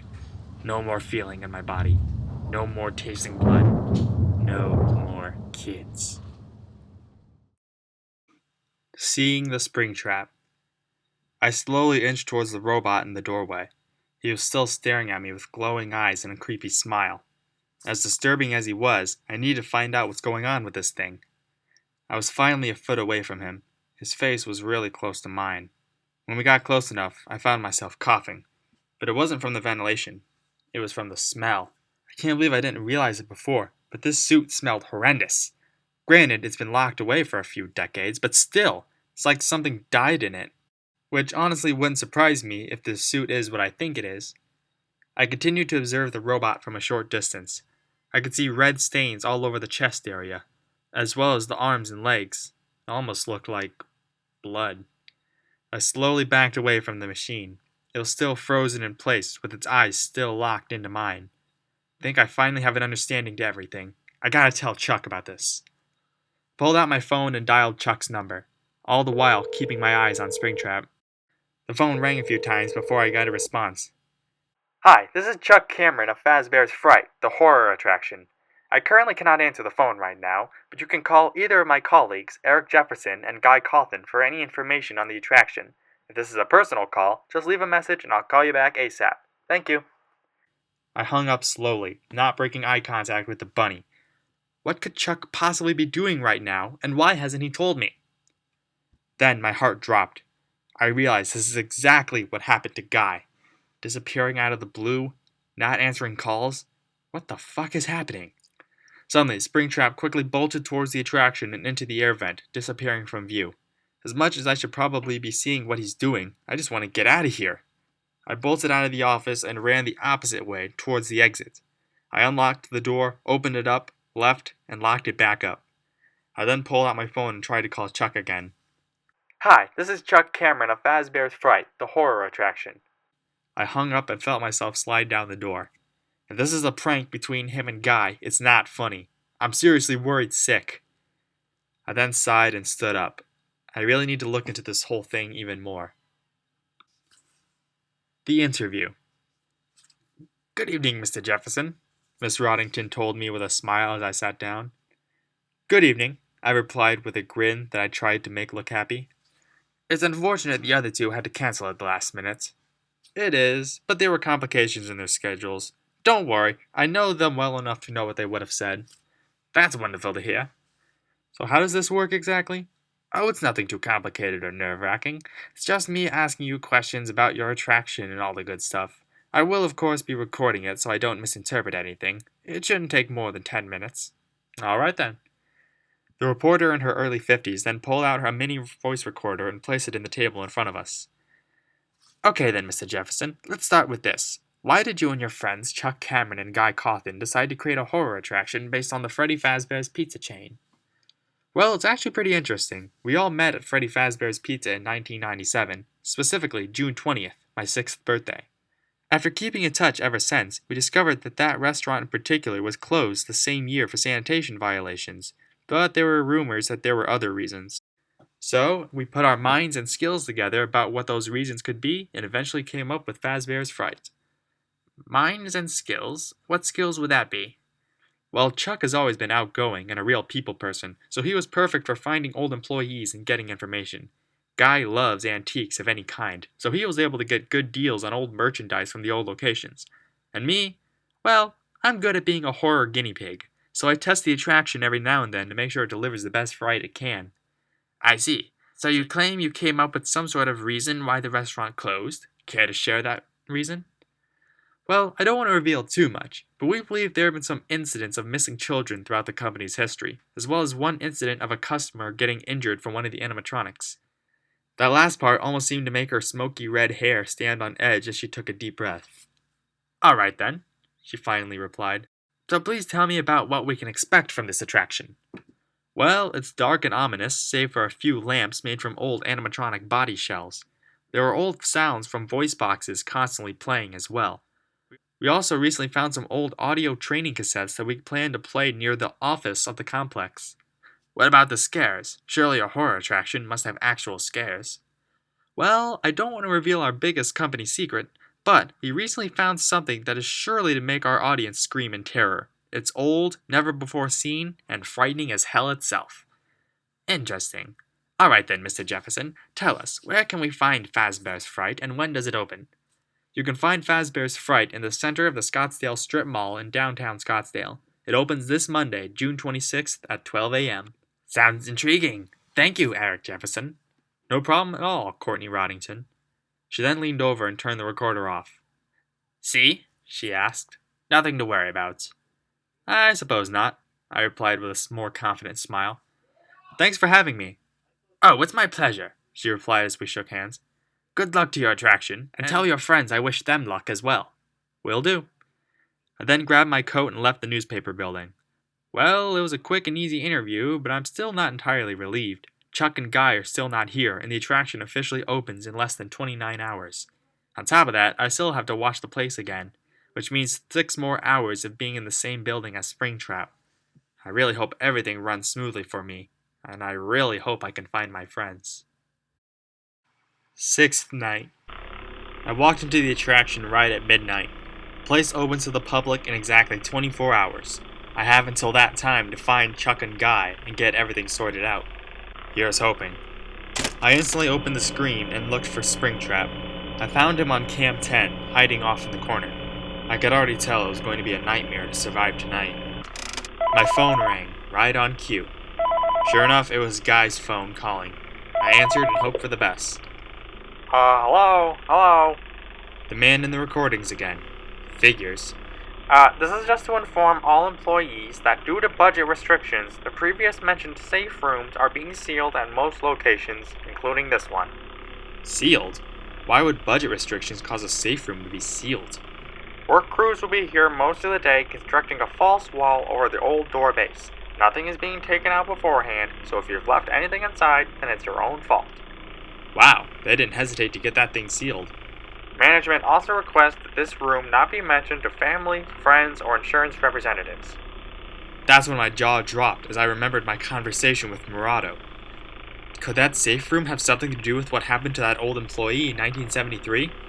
Thanks again, and remember to smile. You are the face of Freddy Fazbear's Pizza. Before I could say anything else, the phone hung up. I would try redialing, but I don't see a purpose at this point. I looked back at the screen and saw Springtrap was nowhere to be found in Cam 10. Hello? After playing the audio, the bunny came back into view, looking around. As long as I kept him as far from me as possible, I think I'll be fine. Suddenly, the screen went black again. I quickly closed it and rolled over to the panel. Once I opened it, I pressed Camera System and waited for it to reset. I couldn't afford to stay here for too long. The longer I'm here, the better the chance Springtrap can move closer and get me. Finally, it reset and I went back to the screen, where, sure enough, there weren't any signs of Springtrap. Hi. The audio then went offline, but I still waited. Nothing. Suddenly, I heard a soft, metal thumping from my left. I opened the vent cams and checked the farthest left vent. Not surprisingly, I saw my yellow robot friend crawling very slowly through the shaft. Without a second thought, I double-tapped the button and waited for it to seal. When it finally did, Springtrap stopped and stayed in place as it tried to figure out what to do next. While it did that, I closed my screen and turned towards the panel, trying to reset my audio. As long as it's as simple as this, I think I'll be fine. The audio then reset and I went back to the screen. He was no longer in the vent, which was sort of expected. After switching back to the main camera, I was greeted by a familiar silhouette of a boy in a small propeller hat blocking the screen. Before I could do anything to react, the screen closed again and I saw Phantom BB standing right in front of me. He then screamed and lunged towards me. Even though I knew it wasn't real, I still screamed in fear. Next thing I knew, the BB was gone and the red lights flashed throughout the room. I quickly scrolled back to the panel, trying to take as little breaths as possible. As I reset the ventilation, I kept thinking about these phantoms and why they keep showing up. Is it really just the ventilation? Or is it something more? Anyway, the system reset and I could breathe normally. Now, back to finding Springtrap. I looked through the screen and scrolled through the cameras, trying to find him. I looked everywhere from the arcade to the entrance to the vents. Nothing. To say I was scared is an understatement. That's when I looked into the cam where there was supposed to be a foxy head on the wall. Instead of seeing that, though, I saw the whole room was dark, and the only light I could see was what looked like a giant wad of wires and metal all mangled together. I thought I could see a white face with empty eye sockets. Suddenly, a loud static noise blared in my ears. I could see audio error on the screen as the static continued to screech.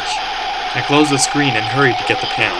When I got there, though, I glanced out my window and saw something right along the bottom of it. It almost looked like a white fox.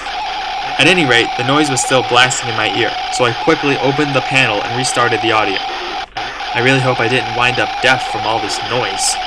Finally, the audio reset and the noise stopped. I looked back towards the window and saw the white fox head go down. I was really curious about that thing. Was that really a phantom? If it wasn't, that was actually quite worse. No matter, I really need to find Springtrap. I went to the camera and looked through the cams.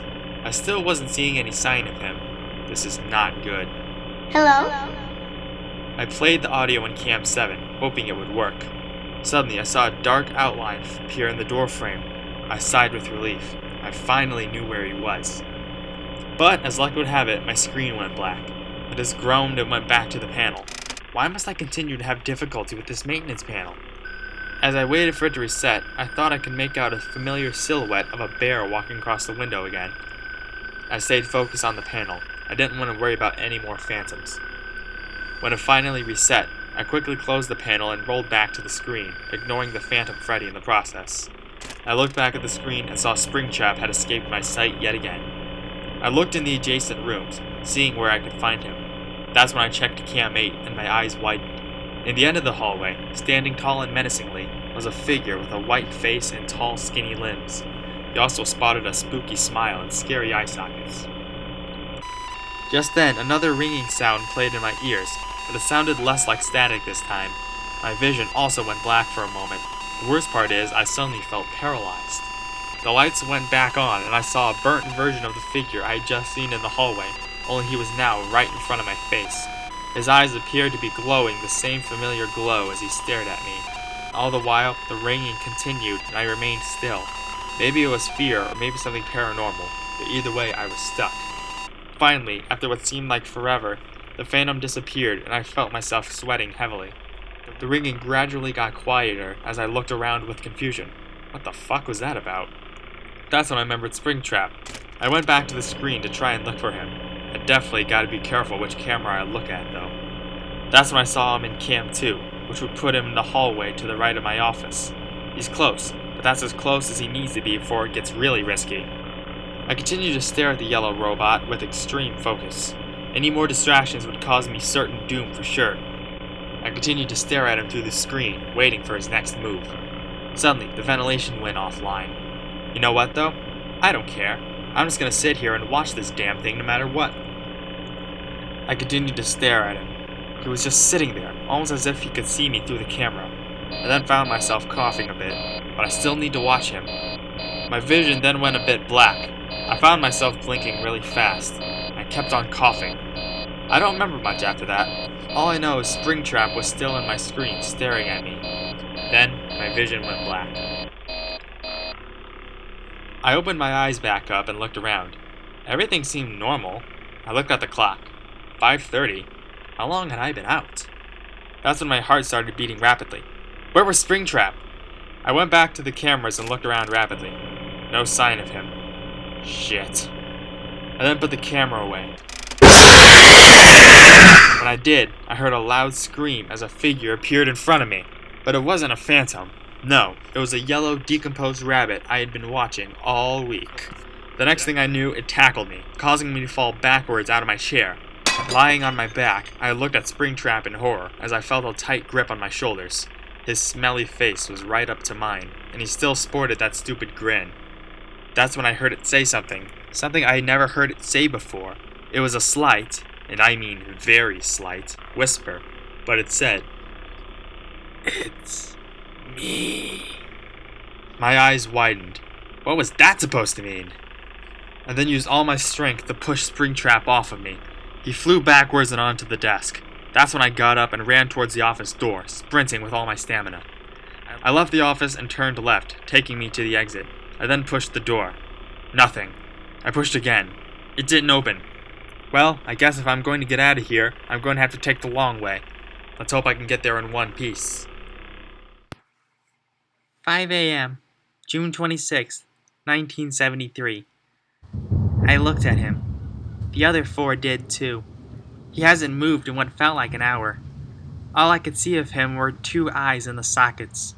The rest was covered by the yellow Bonnie, who looked nice and peaceful before the man who hurt us went inside of him. Now he's covered in red splotches that made him look ugly.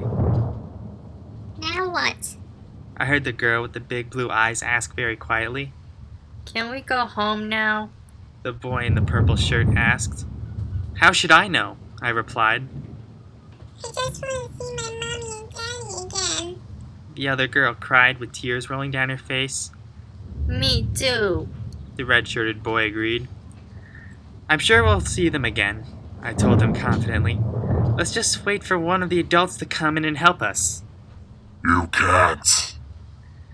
We all turned towards the doorway and saw a tall person with really skinny arms and legs. He also had a skinny body too. But what really got our attentions was the white face with a big smile and purple stripes under his scary eyes. Run! The blue-eyed girl screamed to the rest of us. No, please, don't leave me alone. We all then stopped. The figure slowly bent down and started shaking. Please, I don't want to be alone anymore. It almost sounded like a kid, a little boy a few years younger than me. We continued to stare at it, but in amazement instead of fear. It was nothing like I'd ever seen before. What's your name? I asked it. It just sat there in silence for a few seconds before slowly looking down. I don't know. It's been so long since I've been called a name. What are you? The purple-shirted boy asked. I'm a kid, like you guys. I just don't look like it. Clearly. The blue-eyed girl scoffed. The other girl hit her on the head as she gave a mean look.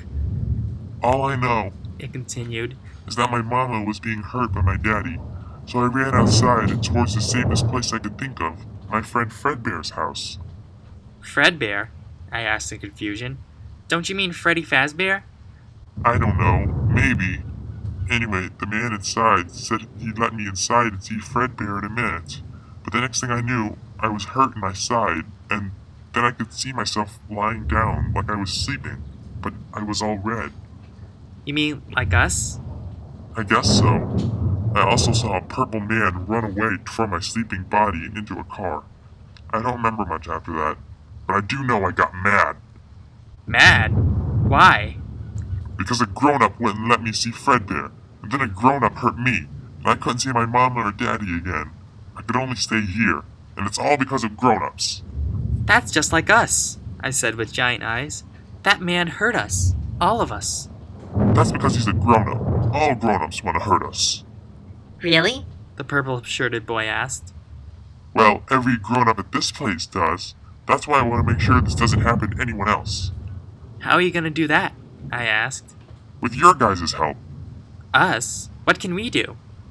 Well, I can't do anything in this puppet thing I found and climbed into after that man hurt me. But you, look where he put your sleeping bodies. We all looked past him and saw our 4 animal friends lying on the ground. I had seen him put our sleeping selves into each of them after he... well...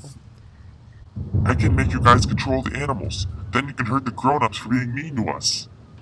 But I thought grown-ups were supposed to help us. Younger girl said quietly. So did I.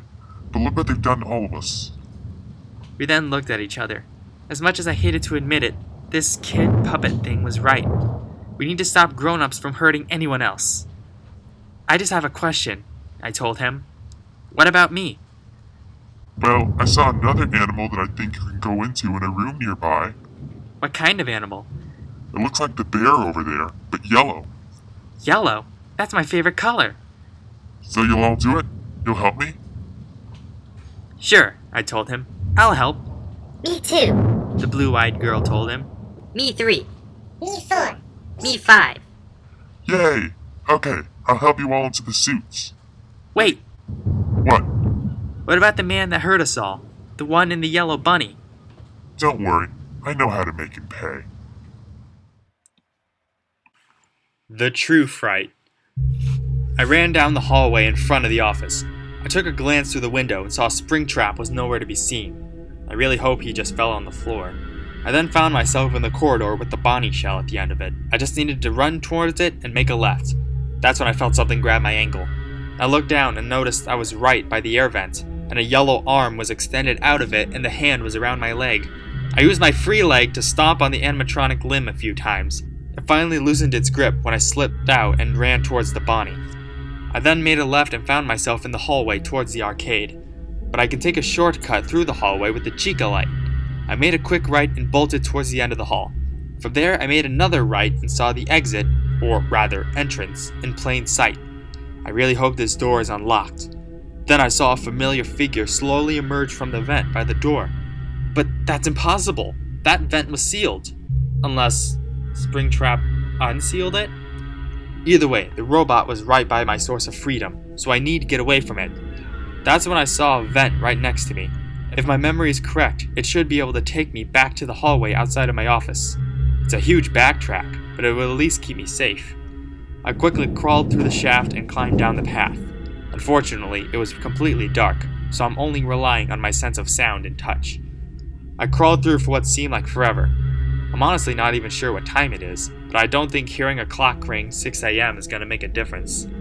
Suddenly, a light flashed right in my face.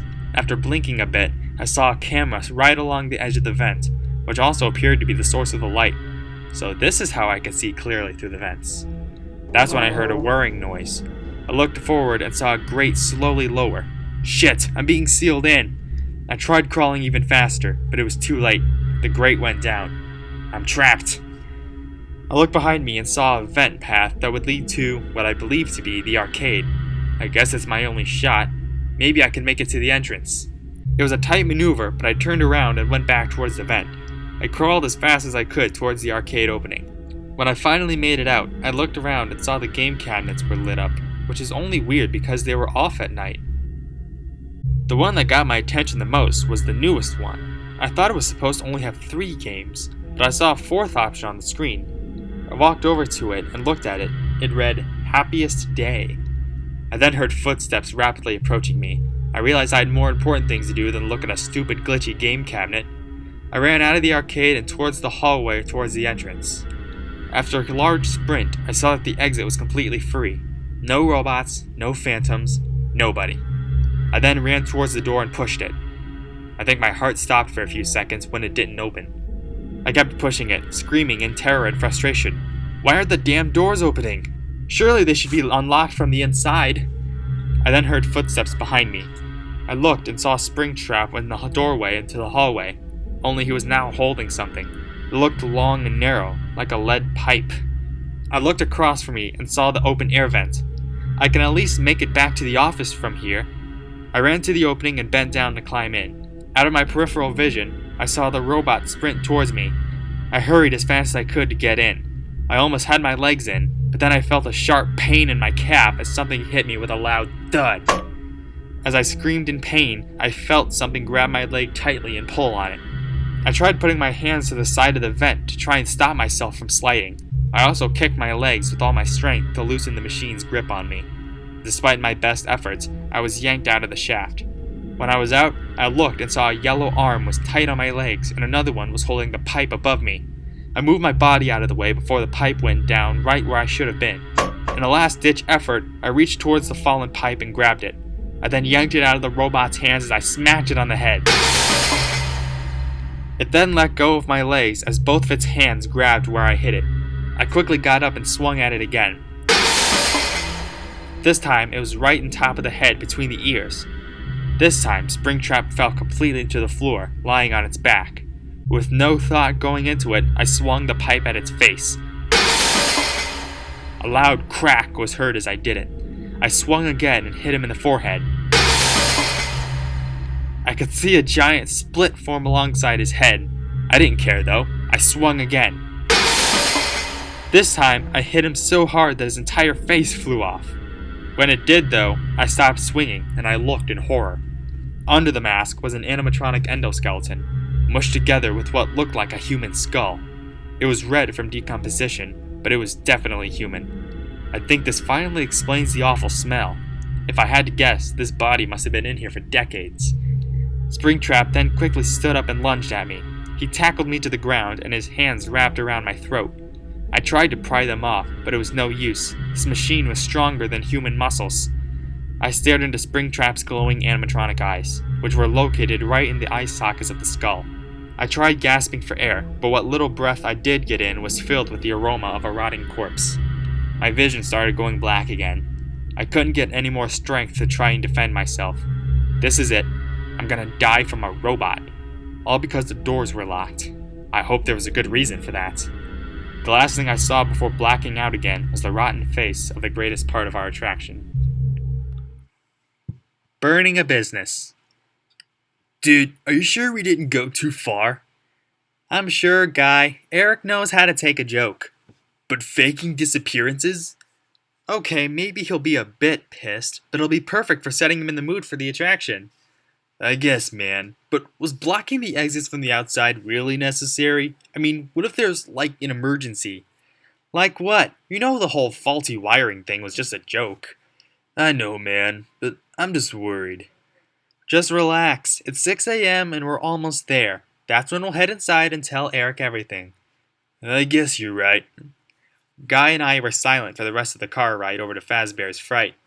I began thinking about what he said, about taking the vanishing prank too far. Sure, Eric can be gullible, but he knows how to take a joke. I'm sure he'll be fine. He finally pulled up to the attraction and walked into the entrance, which had a metal bar across it, locking the door. The building's still in one piece, I told the guy in reassurance. He slowly nodded in response and adjusted his shades. I pulled the bar off and opened the door. My original plan was to call out to Eric in a weird voice from this end to freak him out. Instead, I gasped as I saw a familiar figure lying on his back with his eyes and mouth open, and wasn't moving. Eric! I screamed as I ran towards my friend. I bent down next to him and shook him. His eyes remained open, his mouth remained open, and his chest wasn't rising. I put my fingers on his neck, desperately looking for a pulse. I felt mine rise when I couldn't find his. Oh shit, shit, shit, shit, shit, shit, shit, shit! I screamed as I stood up and turned towards Guy, who was staring at our friend with his jaw on the floor.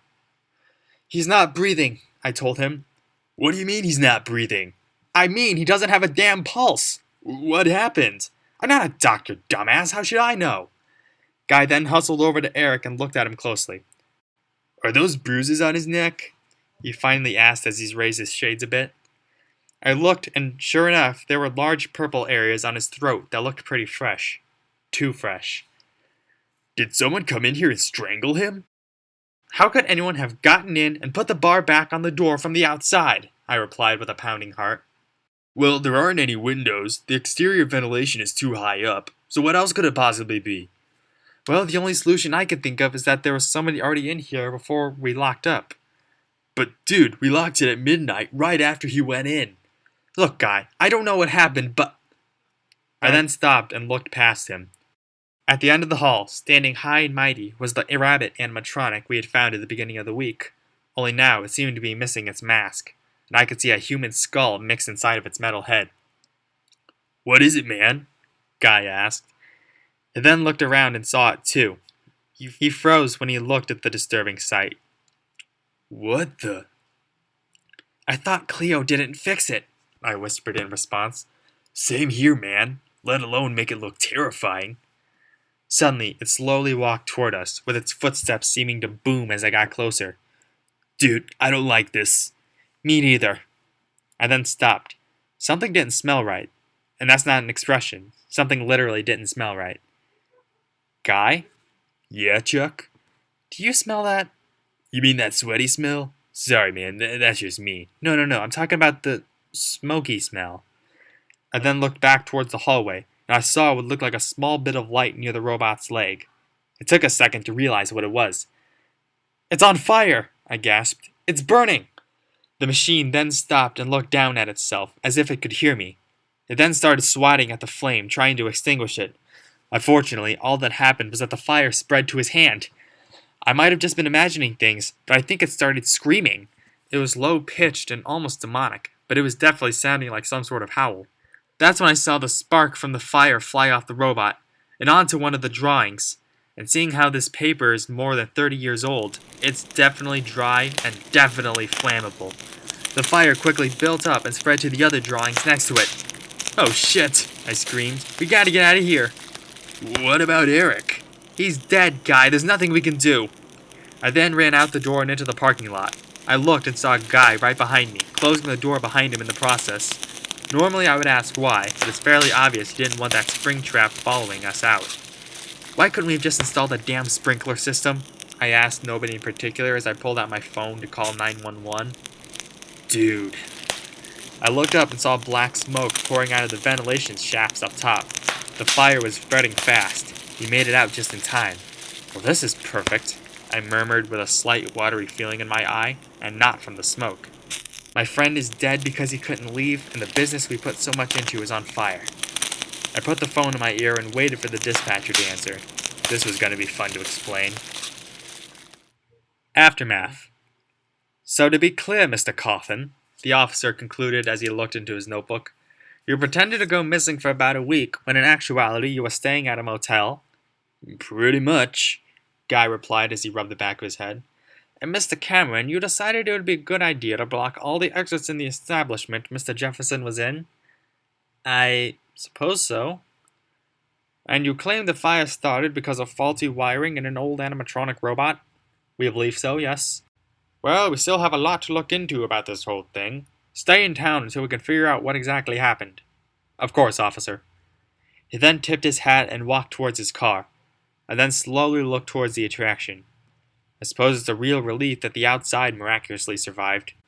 You would honestly never expect a giant fire occurred inside. The fire department was still firing their hoses into the doorway, trying to extinguish whatever flames remained. Guy and I haven't been allowed inside yet, but I'm not sure if I would want to go in anyway. Dude, we fucked up big time. I know. And how are we supposed to know about that damn robot? We weren't, I suppose. I continued to stare at the building. All this money and time put into the business. Wasted. We lost a lot of things in the span of an hour, including our best friend's life. To say I felt guilty was an understatement. Excuse me, gentlemen. I turned and saw what appeared to be the head firefighter walking towards us. Yes, I replied.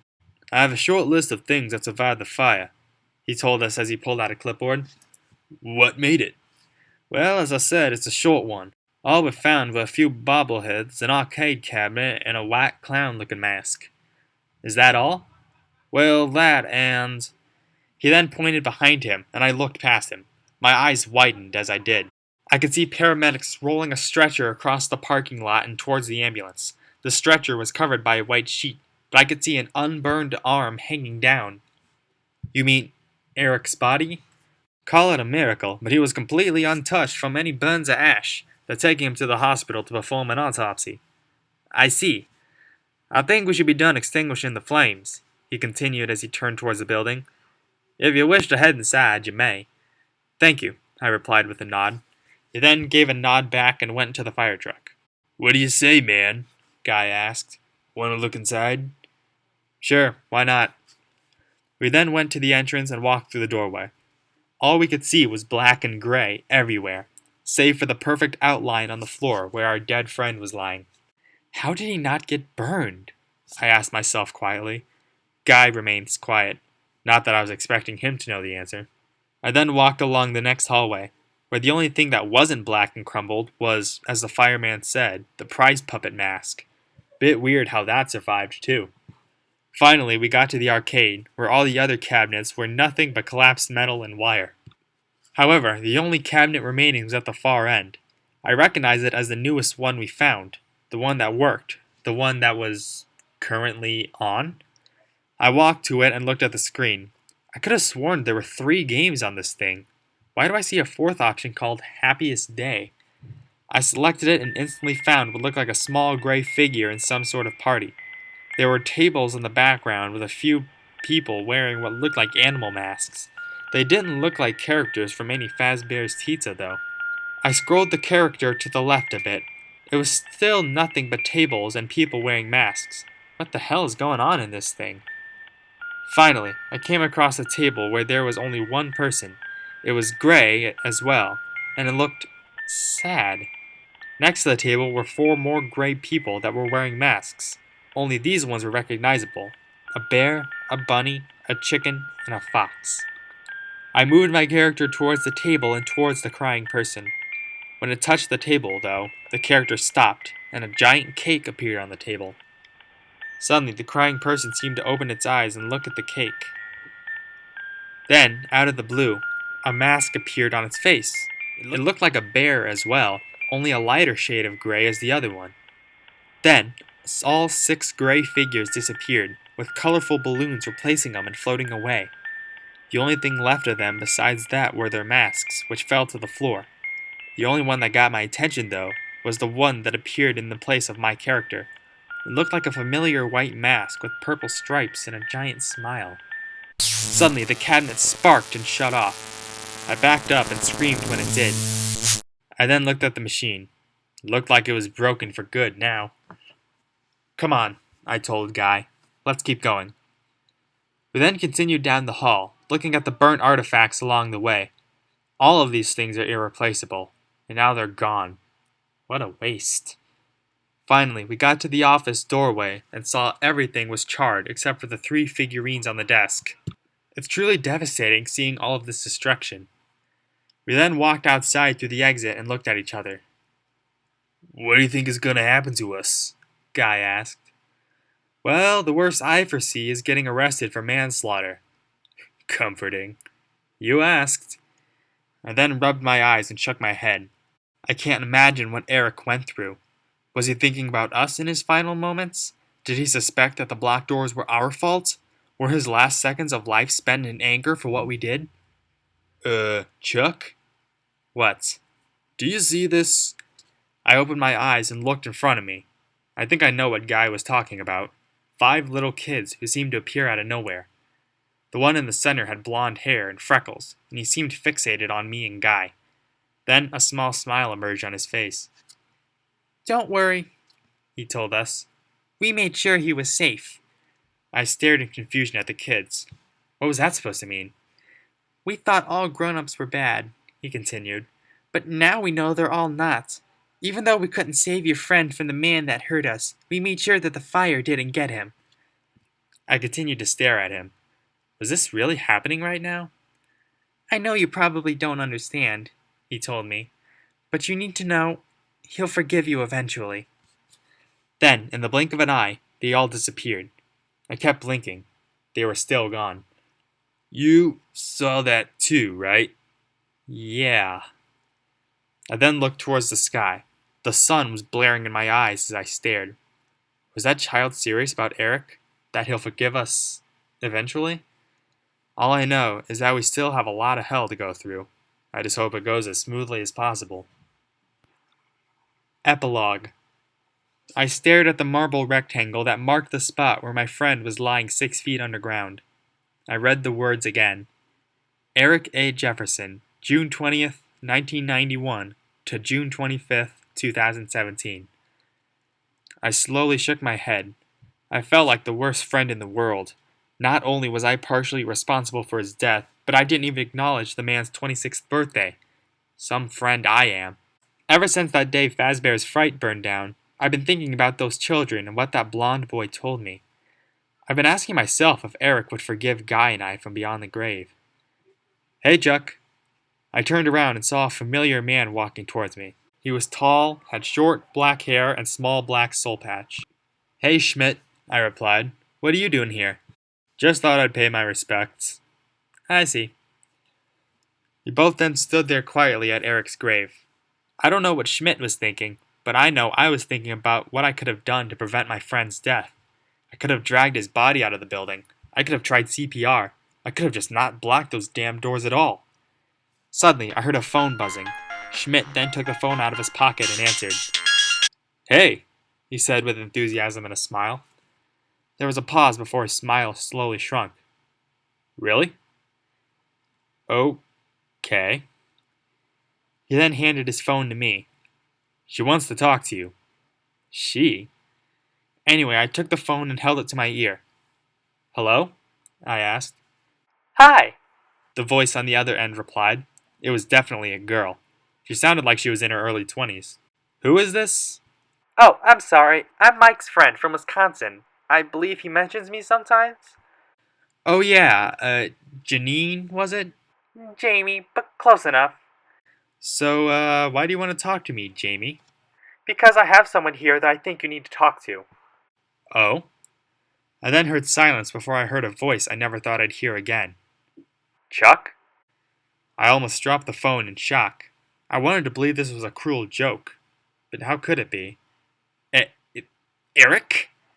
I could see Schmidt's eyes widened when I said that. Yeah, it's me. I just stood there. He was able to talk to me this easily? Wait, so was Schmidt's friend a dead girl? Chuck, I need to ask you something. Sure, anything. It's nothing big, it's just, why did you block the doors?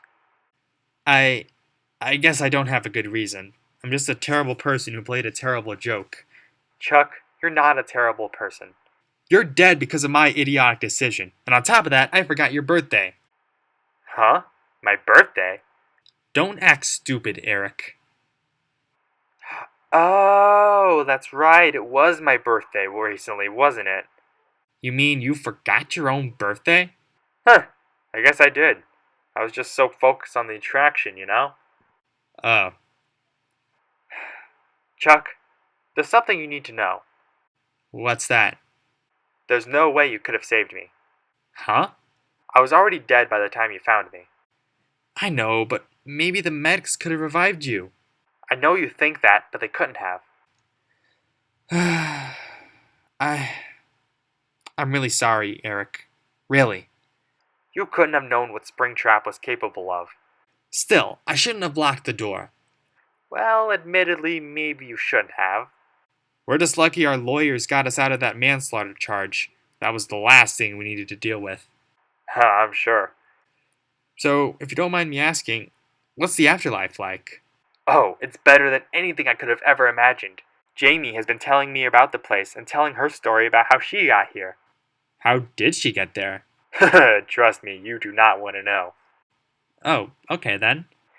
Hey, I'm gonna have to go in a minute, Chuck. This uses a lot of my energy. Will I ever talk to you again? Of course. Once I figure out how this whole spirit communication thing works, I can start calling your phone. That's good, I suppose.